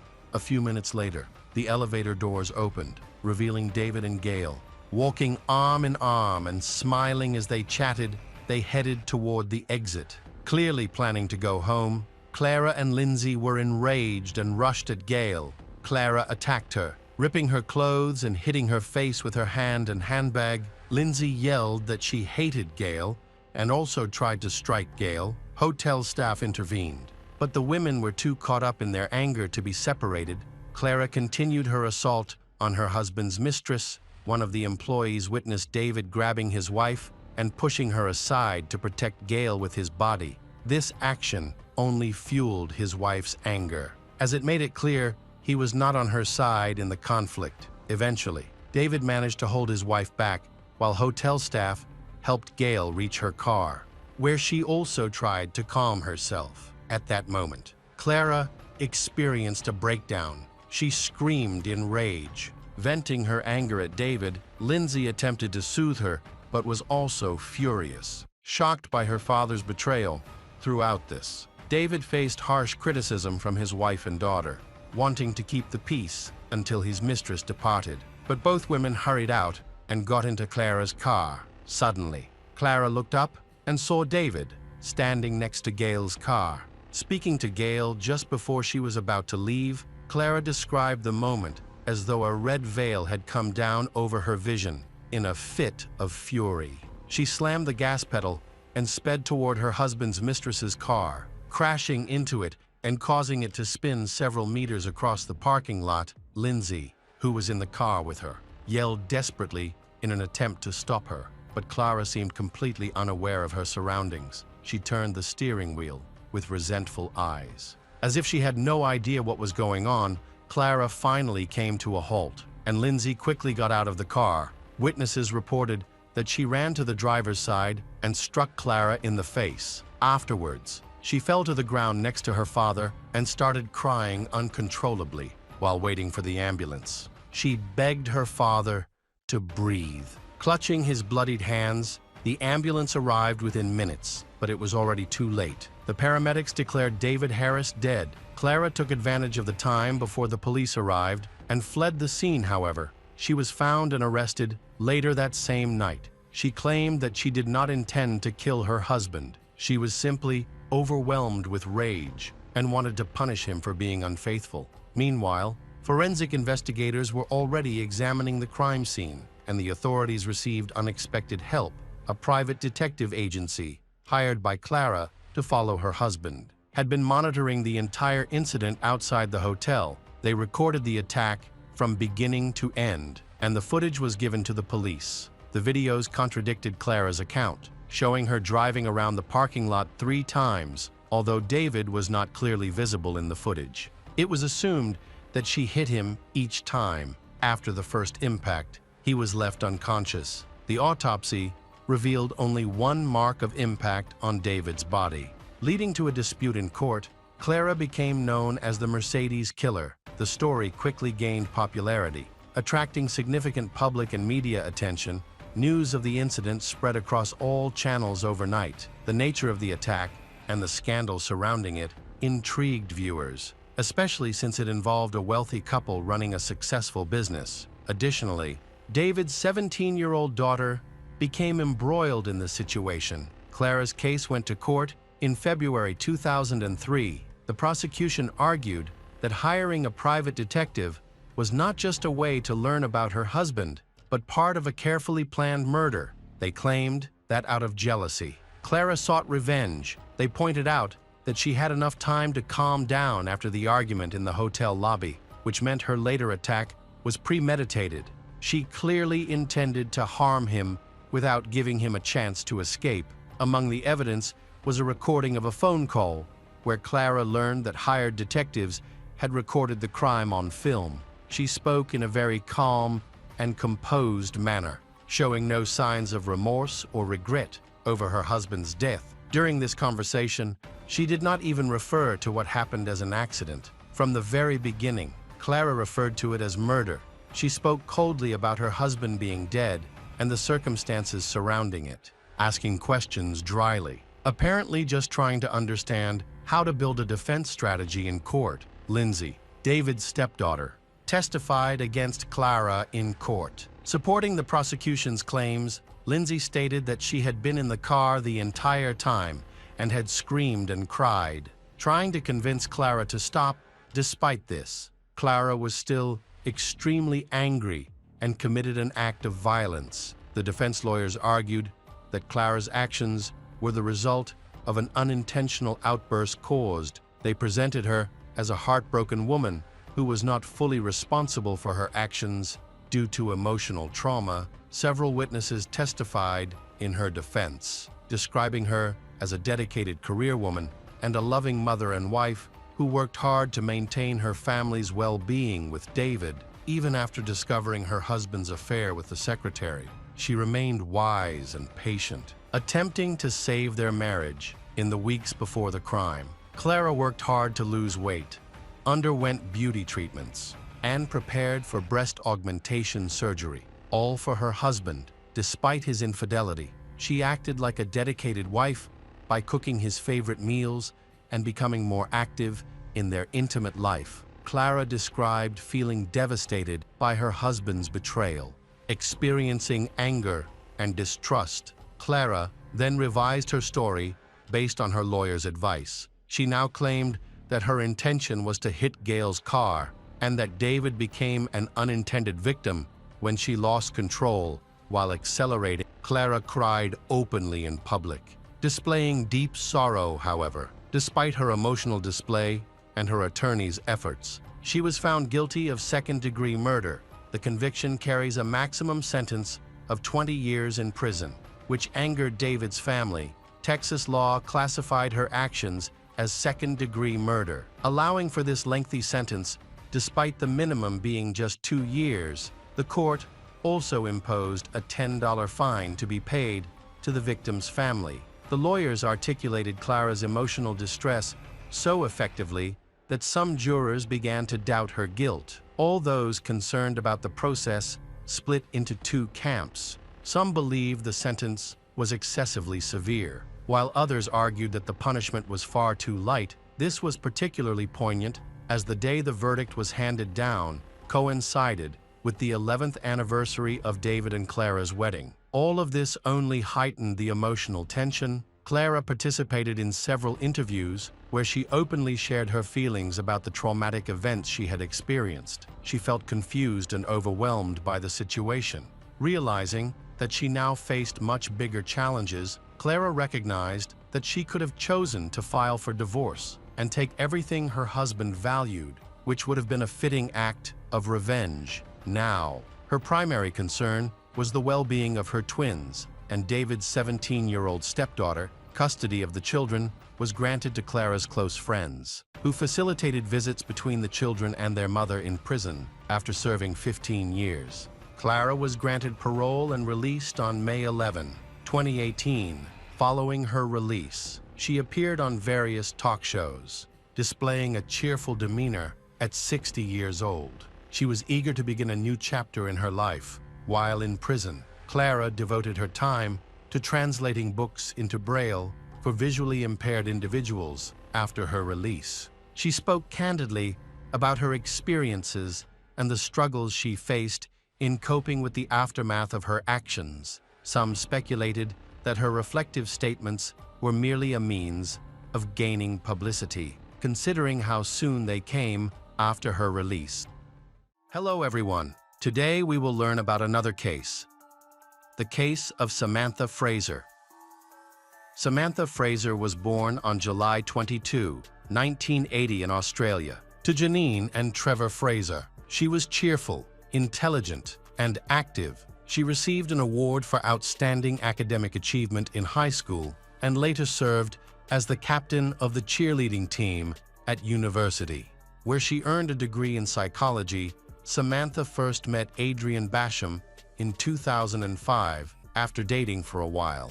They got married in 2007. They moved to a coastal town east of Melbourne, where Samantha's parents lived. She worked as a psychologist at a local medical center. Adrian was employed for a mining project on Barrow Island, located off the coast of Western Australia. Each time he returned home from his work rotation, he insisted that the house be perfectly organized. His expectations were extreme. For instance, all the cans in the pantry had to be arranged so that their labels were facing outward.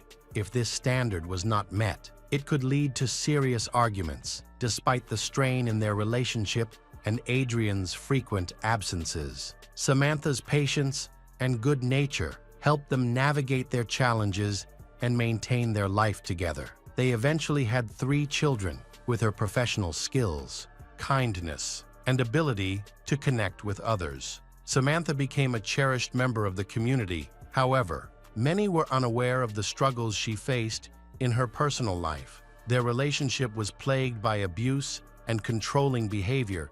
In 2014, Samantha was a victim of violence at the hands of Adrian, and this occurred again in 2016. This time, she chose to speak out and reported his actions. By then, Samantha lived in fear of Adrian, believing he was tracking her movements through his phone. He seemed to know everything she did, although she had filed a police report about his interference in her life. She worried it wouldn't stop him from hurting her again. After years of a controlling and fearful marriage, Samantha and Adrian finalized their separation in April 2017. Initially, Samantha moved back in with her parents, but later, she returned to the house she had shared with Adrian and their children. Meanwhile, Adrian moved in with his father in Paynesville, east of Phillip Island, and tried to make Samantha's life difficult by causing financial problems. He threatened to take away her home, savings, and other valuable possessions. Things escalated when Adrian warned Samantha that violent criminals could easily break into her home. Concerned for her safety as Adrian's behavior became more erratic, Samantha installed surveillance cameras, changed the locks, and took additional steps to secure her home. Peter Matthews, a friend of Samantha and Adrian, learned from Adrian about his plans regarding Samantha. Adrian suggested that he would make Samantha suffer in various ways, believing that if he couldn't have her, then no one else can have her. By 2018, Samantha began to feel more confident. She began dating Wayne Foster, and their relationship developed rapidly. For the first time in a long while, she felt she could trust someone and relax. On the eve of her birthday, Samantha shared with her friends that she hoped she was entering a new phase of her life. However, someone close to her mentioned seeing Adrian on Phillip Island, where she lived. This news shocked her and revived old fears. She was determined to handle it better this time, reminding herself to be cautious and not let fear take over. She realized Adrian had already consumed too much of her time and energy, and she wanted to reclaim her life from him. However, she still had unresolved issues with him. In the meantime, Samantha was scheduled to testify against Adrian in a court case involving violence, and just the thought of it filled her with anxiety about how the confrontation would unfold. On Sunday, July 22, 2018, Samantha celebrated her 38th birthday joyfully and surrounded by friends. They baked a cake together, and everyone noticed how relaxed and optimistic Samantha was about her future. The following day, she drove the children to school around 11 a.m. Adrian sneaked into her house and waited for her while she had coffee with her friend Leah Matthews. After their coffee, they hugged goodbye, and Leah promised to call her later. 2 hours later, Samantha returned home and parked in the garage before she could even get out of the car. She was shocked to see Adrian when she was still sitting in the driver's seat, feeling frightened. Samantha, who weighed only 57 kg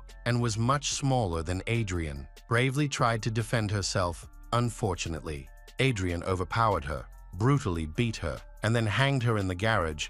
It is believed that he cleaned the blood from her hair and face, removed her white shirt, and fled the scene. Surveillance cameras captured him running out of the house at 2 p.m. with the hood of his jacket pulled over part of his face. On that day, her children could not be picked up by her. At 4 p.m., the principal of the elementary school called the police to report that the children's mother, Samantha, had not arrived to pick them up to ensure everything was okay. The police went to Samantha's house. After checking the area and finding nothing unusual, they broke in by breaking the garage door. Inside, they found Samantha. She was hanging in the garage, bloodied and bruised. With a rope tied in a complex knot around her neck, she wore a black t-shirt and pants, and her feet were bare. There were clear signs of violence. Her right cheek and the area around her eye was swollen. Her hair was wet and fell over her face, and there was a reddish-purple mark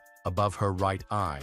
An overturned step stool lay nearby among various unusual items. The police contacted the Criminal Investigations Department and secured the area to protect the crime scene. While they waited for the investigative team to arrive, the police noted blood above and below the knot on the rope, as well as blood beneath Samantha's feet, which were nearly touching the ground. No suicide note was found, given these details. The arriving investigators classified the case as a homicide. After examining the scene, detectives searched Samantha's Land Cruiser and discovered her wallet, diary, and mobile phone inside. Notably, her purse contained $9.5 in cash, which had no clear explanation. The investigation team decided to request footage from surveillance cameras. They also investigated the homicide by examining the utensils in Samantha's kitchen, found 2 glasses on the table and traces of blood near the dishwasher in the garage. They also looked for fingerprints on the walls and shoe prints on the floor. On that same Monday, James, Adrian's father, noticed that his son returned home late on his motorcycle. Adrian parked the motorcycle in the garage, and James was alarmed to see him riding at a dangerous speed. He also noticed a scar or scratch on Adrian's nose. When James asked about it, Adrian explained that he must have gotten it from a tree branch during his ride. Adrian looked tired, making James think it was from the long journey. Adrian mentioned that he had been in a bad mood all day.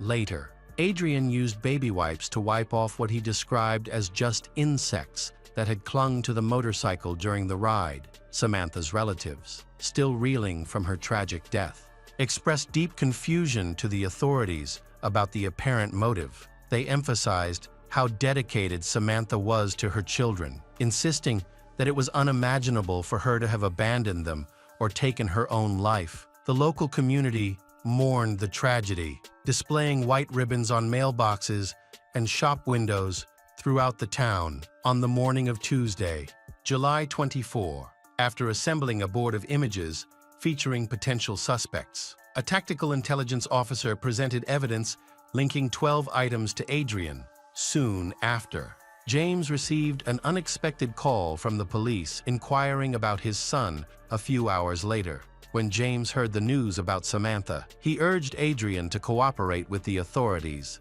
When the police came to their home, Adrian followed his father's advice and listened in silence. However, a fresh scratch on his nose hinted at something more. Lacking sufficient evidence against him, the officers left, hoping the investigation would progress. On July 26, 2018, the police arrived at James's home with a search warrant for a motorcycle. During the forensic examination, they found several bloodstains, including one on the fuel tank.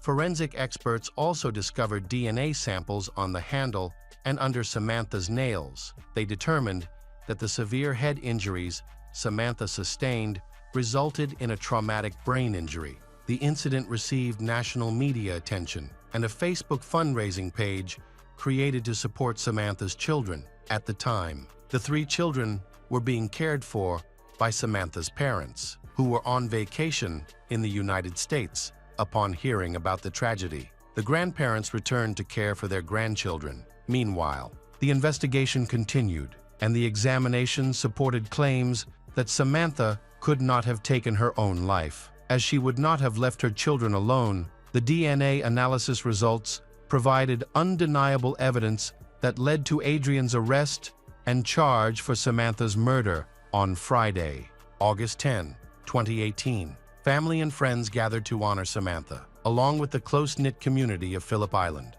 who came to say goodbye to their beloved local psychologist. Around 400 people filled the hall, with some guests carrying bouquets of flowers. The wait for the trial was particularly lengthy, during which Samantha's eldest daughter struggled with anxiety, guilt, and even thoughts of self-harm. Her younger siblings experienced similar feelings, but all family members and close friends offered strong support to the children. When it was announced that the trial would take place in 2022, Samantha's eldest daughter spent 4 long months preparing what she wanted to say to Adrian. The trial began in the early months of 2022 at the Supreme Court of Victoria.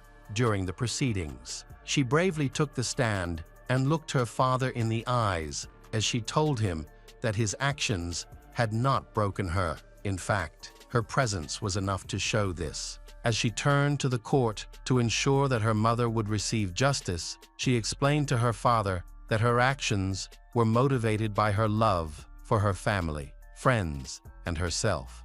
As she was still grappling with the trauma of her mother's murder and the deep emptiness it left in her life, Samantha's second daughter, who was 9 years old, testified in court that her father had taken away the best part of her heart. Additionally, Janine spoke about her youngest grandchild in court, revealing that he was so terrified of his father that he built a fortress in his bed on court days to shield himself from the monster, despite the pain of his children. Adrian attempted to alleviate his own guilt over his horrific crime. Adrian's defense team acknowledged that he had attacked Samantha and caused her injury, but insisted that he did not kill her. They argued that Adrian acted impulsively and without intent when he arrived at Samantha's house around noon, claiming his original purpose was not violent. However, the defense did not provide any evidence to support their case.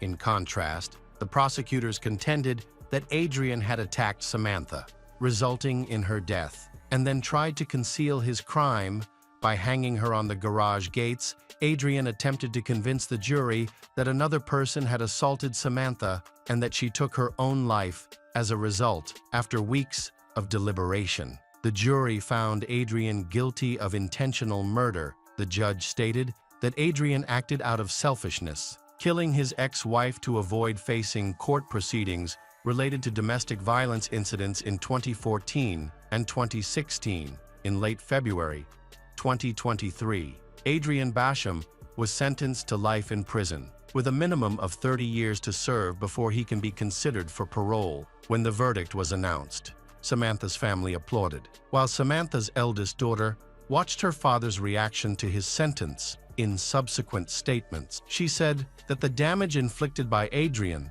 was incomparable to anything else. As they left the court, Adrian briefly stopped to look at his children outside the courthouse. Trevor, the primary guardian for his grandchildren, declared that justice had prevailed. Samantha's friends were also present, viewing the verdict as a significant milestone in similar cases. To further this cause, they established a fund dedicated to combating domestic violence. Lydia, a friend who had shared hugs with Samantha before her death, noted that starting the fund was the only truly positive outcome amidst this tragedy. Hi everyone, thanks for returning. Let's unravel another horrible case. The case of Sarah Harris. Sarah Harris is an intelligent and attractive young woman. She is energetic and kind. Her beauty even helped her win the Miss Maryland title during her school years. Sarah dreams of helping others and aims to build a career in the medical field, specifically as an anesthesiologist. In 2020, at the age of 20, she went to a private dental clinic and met Dr. James Ryan, a famous and respected dentist who has achieved great success in his profession and is a well-regarded figure in the medical community. During her treatment, Sarah and James became close friends and kept in touch with each other. After completing her treatment, James invited her to work at the private clinic, where she had been treated. She worked as an assistant, and over time, a romantic relationship developed between them. To outsiders, Sarah appeared charming and confident, but those who knew her well recognized her as a kind and friendly person. Unfortunately, this did not prevent the tragic turn of events that followed. On the morning of January 26, 2022, James called 911, reporting that his girlfriend had overdosed. During the call, he sounded panicked. He said that he had performed CPR, but Sarah's chest was not rising. When the police arrived, they found James crying and trying his best to resuscitate Sarah, who was lying on the floor and not breathing. There were no visible wounds or injuries on her body, and she was dead. Before the paramedics arrived, James assumed it was an overdose, but it was unclear whether it was accidental or intentional. The police began to piece together a timeline of events based on James's account on the evening of January 25, 2022. Sarah fell asleep on the living room sofa, which was not unusual for her that night while they were watching TV. Sarah reminded James that she had to work the next day and that it was time to go to bed. She lay down on the sofa while James went into the bedroom. When James woke up, he got up and went to check on Sarah. When he reached the living room, he found her lying on the floor and was horrified to realize that she was not breathing. He called emergency services and attempted to resuscitate her, but it was too late. Despite his best efforts, he was unable to save her. James admitted that he had put her on an IV to help her detox and had sought professionals to assist her in dealing with her addiction. He also revealed that he had caught her injecting herself on several occasions. James stated that Sarah suffered from bipolar disorder, which may have affected how she managed her mental health challenges. Sarah experienced frequent mood swings. She could feel very happy one moment and then suddenly start crying, or become very angry and aggressive the next. On the morning of Sarah's death, James informed her family and shared the news with her mother. He relayed the details to the police, but her mother found it hard to believe what he said. She believed her daughter would not be addicted to illegal substances. During a search of the couple's home, police found several empty syringes, ligatures, and saline solution bags in the kitchen near the sink. Similar items were also found next to Sarah's body and in her room, along with several vials of medication that James had mentioned. Additionally, some of these items were discovered in her purse and closet. It appears that Sarah was a regular user of narcotics, however. Sarah's mother, Tina Harris, claimed that James had orchestrated the incident to make it appear as if it were an accidental overdose. At this point, Sarah and James had been dating for a year and a half. James was much older than Sarah, nearly twice her age, with over 20 years of private practice. James was a respected and well-known physician in the area from the beginning. Tina did not approve of her daughter dating an older man. She felt embarrassed by the large age gap, as James was old enough to be Sarah's father. Despite Tina's concerns, Sarah was determined to pursue the relationship, which Tina believed would be harmful to her daughter. Their relationship began in the summer of 2020. Shortly after Sarah scheduled a wisdom tooth appointment, James, the dentist, quickly took an interest in Sarah and asked for her phone number to stay in touch. After a few extractions, he began texting her to check in and see how she was doing. Sarah was initially distant, but Dr. James persisted, complimenting her and eventually getting her to respond more warmly. When James mentioned that he was looking for an assistant, he and Sarah were in daily contact. Tina had long suspected that James was trying to form a romantic relationship with her daughter. However, Tina did not think James posed any threat. He was a respected and decent man with a good reputation. James was divorced, had 3 grown children, and 1 child from one of his employees. He was wealthy and could provide for any woman. Many people considered him a charming man who liked to conquer beautiful women. Sarah then applied for a job, but James said he did not need one. The next day, he came to work to see her. Sarah dismissed her mother's concerns about their age difference, asserting that a romantic relationship with Dr. James was out of the question. She insisted that their interactions were purely business and friendly. Sarah believed that her mother, Tina, was being overly cautious. She thought that James's interest in her was purely professional and that they were not a couple, however. The following Christmas, he surprised Sarah with an expensive gift, a luxurious diamond ring. This action clearly went beyond the scope of their work and friendship later. Tina believed that James had sincere feelings for her daughter. Sarah promised her mother that she would be cautious and not become involved with a 47-year-old man. However, in early 2021, she agreed to go out to dinner with him. This led to a series of dates that suggested a developing romantic relationship. She often talked to her sisters and mother about James, even convincing Tina that he was a genuinely nice person. His resume was impressive, and he was generous. He gave Sarah a car when they started dating and paid for all their expenses. They traveled together, sometimes with Sarah's relatives, and even lived together. This made the family feel more comfortable and confident about James's serious intentions.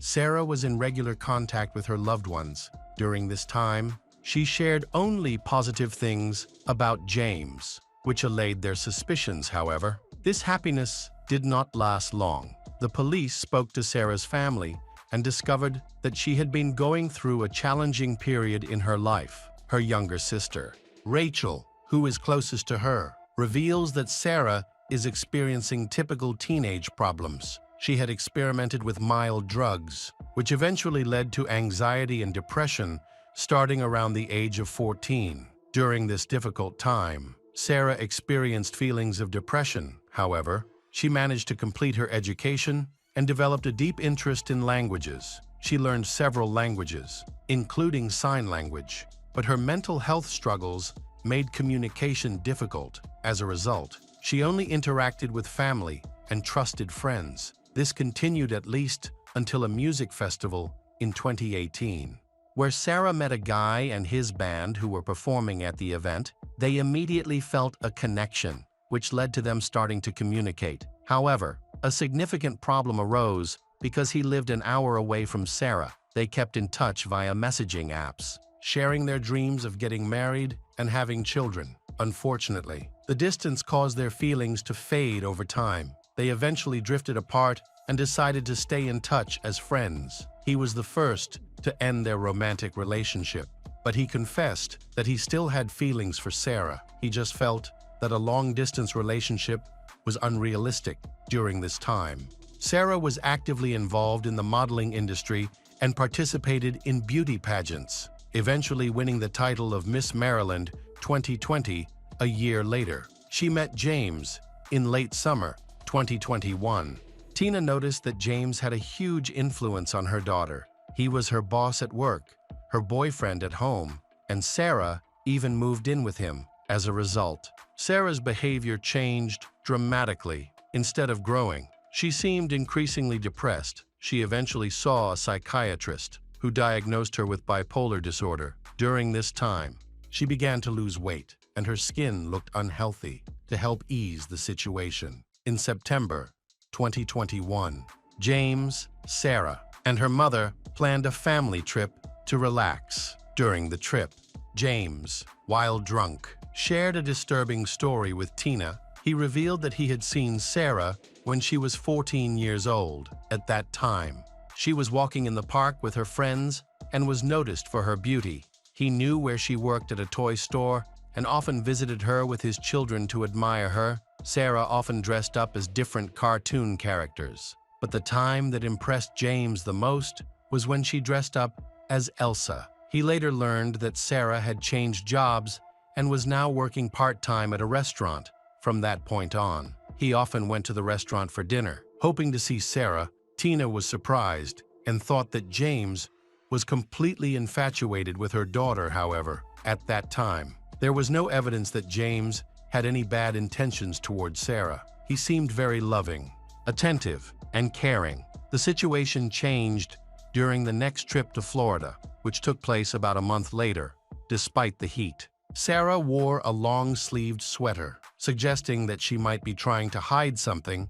She and James argued frequently. Sarah even confided in her mother that she no longer loved him, did not want to continue the relationship, and imagined breaking up with him. This worried her mother greatly after the family returned to Maryland. Disturbing incidents began to occur repeatedly. On October 28, 2021, Sarah called her mother, but Tina did not understand what her daughter was trying to say. Sarah spoke incoherently, making it difficult for her mother to grasp the message. Concerned, Tina went to Sarah's house with Rachel. What they discovered was alarming. Sarah had become so thin that they barely recognized her. The house was a disturbing sight, with needles and powder bags scattered across the floor, as well as syringes, ligatures, and bloody tissues everywhere. Tina took numerous photos of her daughter's living conditions and quickly blamed James for Sarah's condition. She tried to calm her mother down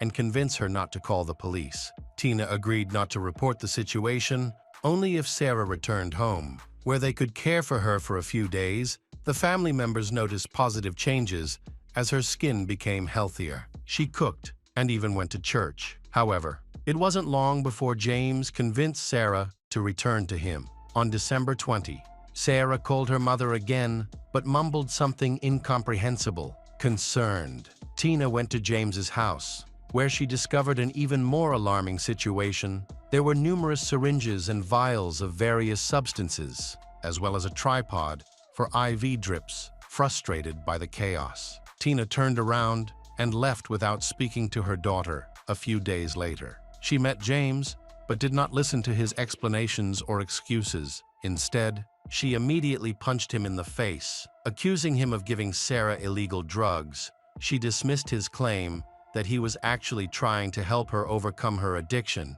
Tina warned James that if he did not break up with Sarah soon, she would have to contact the police. He said he would do this within a few days. However, Sarah did not return home even after 2 months. Tina was so upset that she considered taking her daughter by force and locking her in the house to keep her away from James and any drugs. When Tina shared this plan with Sarah, her daughter replied that if that happened, she would leave as soon as she got out and would never see her family again. This frightened Tina, and she decided not to carry out her plan. A few weeks later, tragedy struck the family when Sarah's brother suddenly died of a heart attack at the age of 38. Tina endured the traumatic experience of signing the documents to disconnect her son from life support. On January 26, 2022, at 8:30 a.m., James called Tina to inform her that Sarah had died of a drug overdose. At the time of her death, Sarah weighed only 38 kilograms. She contacted her ex-boyfriend 3 months before her death. In her messages, she sounded distressed, as if she were saying goodbye forever. After January 2022, Sarah stopped contacting him completely, concerned for her well-being. Sarah's ex-lover decided to look up information about her and discovered that she had died. He immediately called her mother, Tina, to find out what had happened. After hearing about Sarah's death, her ex-lover was convinced that James was responsible. The police were planning to drop the case, and Sarah's family began to fight for justice. The fact that potent medical drugs were found at the scene of Sarah's death. The police trusted James, the reputable doctor, and did not secure the crime scene to collect evidence. It seemed that Sarah's family was facing significant challenges, but Sarah's sister, Rachel, was determined to find evidence of James's wrongdoing. She investigated Sarah's laptop, which the police had overlooked. Rachel was unsure of the exact password, but after a few days, she successfully remembered it because she was familiar with her sister's habits. Rachel discovered numerous text messages exchanged between James and Sarah, some of which referred to drugs, including sedatives and 2 fast-acting surgical anesthetics. There was also information about less potent substances that Sarah appeared to have used. Rachel took numerous photographs of the house where her sister lived with James, along with documents that their mother had previously collected. In total, the correspondence amounted to approximately 200 pages of printed evidence. All of the drugs were listed in the coroner's autopsy report, it was known that these substances were addictive, caused difficulty in breathing in, and that their combined use could be fatal without medical supervision. However, since the case was considered an accident, the dosage found in Sarah's body was not recorded. In February 2022, the documents were turned over to the police. Through messages found on Sarah's laptop, they were able to piece together the events leading up to her death, which occurred about a month after she began dating James. Sarah had mentioned struggling with mental health issues and constant anxiety. Initially, James suggested an injection that would quickly relieve her symptoms, however. Over the following months, Sarah became severely addicted to the drug. The messages show that she not only asked James to bring her illegal drugs, but also sought to obtain them without his permission. During this time, she also asked James to give her an injection of drugs. They discussed painkillers in October 2021, syringes in November, and by December, she was simply asking for something to help her sleep, which required a strong anesthetic injection. It seemed all she had to do was call James,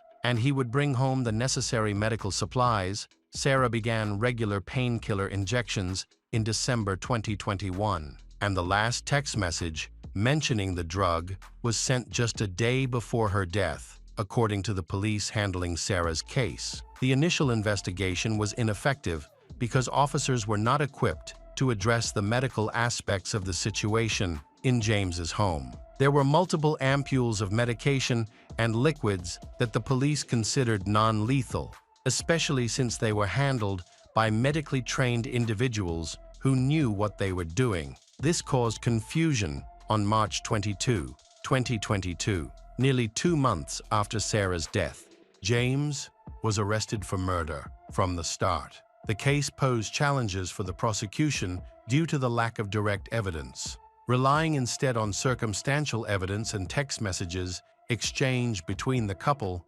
James's defense argued that he was trying to save Sarah's life, not end it. With this background, they could have proven that he had committed manslaughter. However, the case faced significant obstacles, making the chances of success slim. As a result, prosecutors decided to charge James with second-degree murder, aiming to prove that he was aware of the potential danger his actions posed. Rather than proving that he intended to kill, this approach seemed more reasonable because James would have been aware of the risks involved in administering these substances to Sarah. Additionally, James faced charges in 2 cases involving the distribution and possession of illegal drugs with intent to distribute. The prosecution aimed to portray James as a domineering husband who tried to control Sarah through drugs. A significant portion of the prosecution's evidence was based on text messages exchanged between James and Sarah, which were found by Rachel.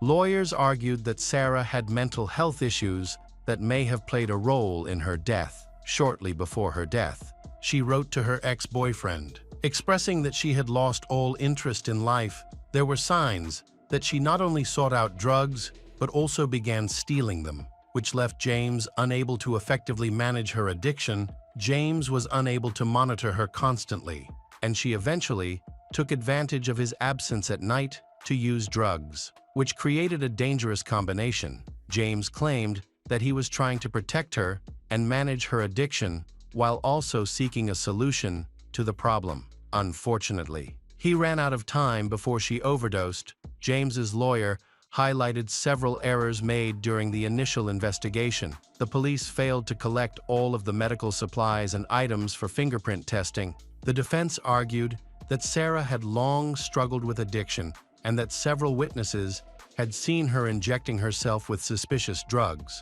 However, correspondence showed that James had introduced her to drugs and had regularly injected her. Ultimately, on August 25, 2023, the jury deliberated and found James Ryan guilty of second-degree murder and other charges. At the subsequent hearing, where the final verdict was announced, James's attorney presented testimony from patients, co-workers, and acquaintances who believed James was innocent. despite this support. The court sentenced James to 45 years in prison.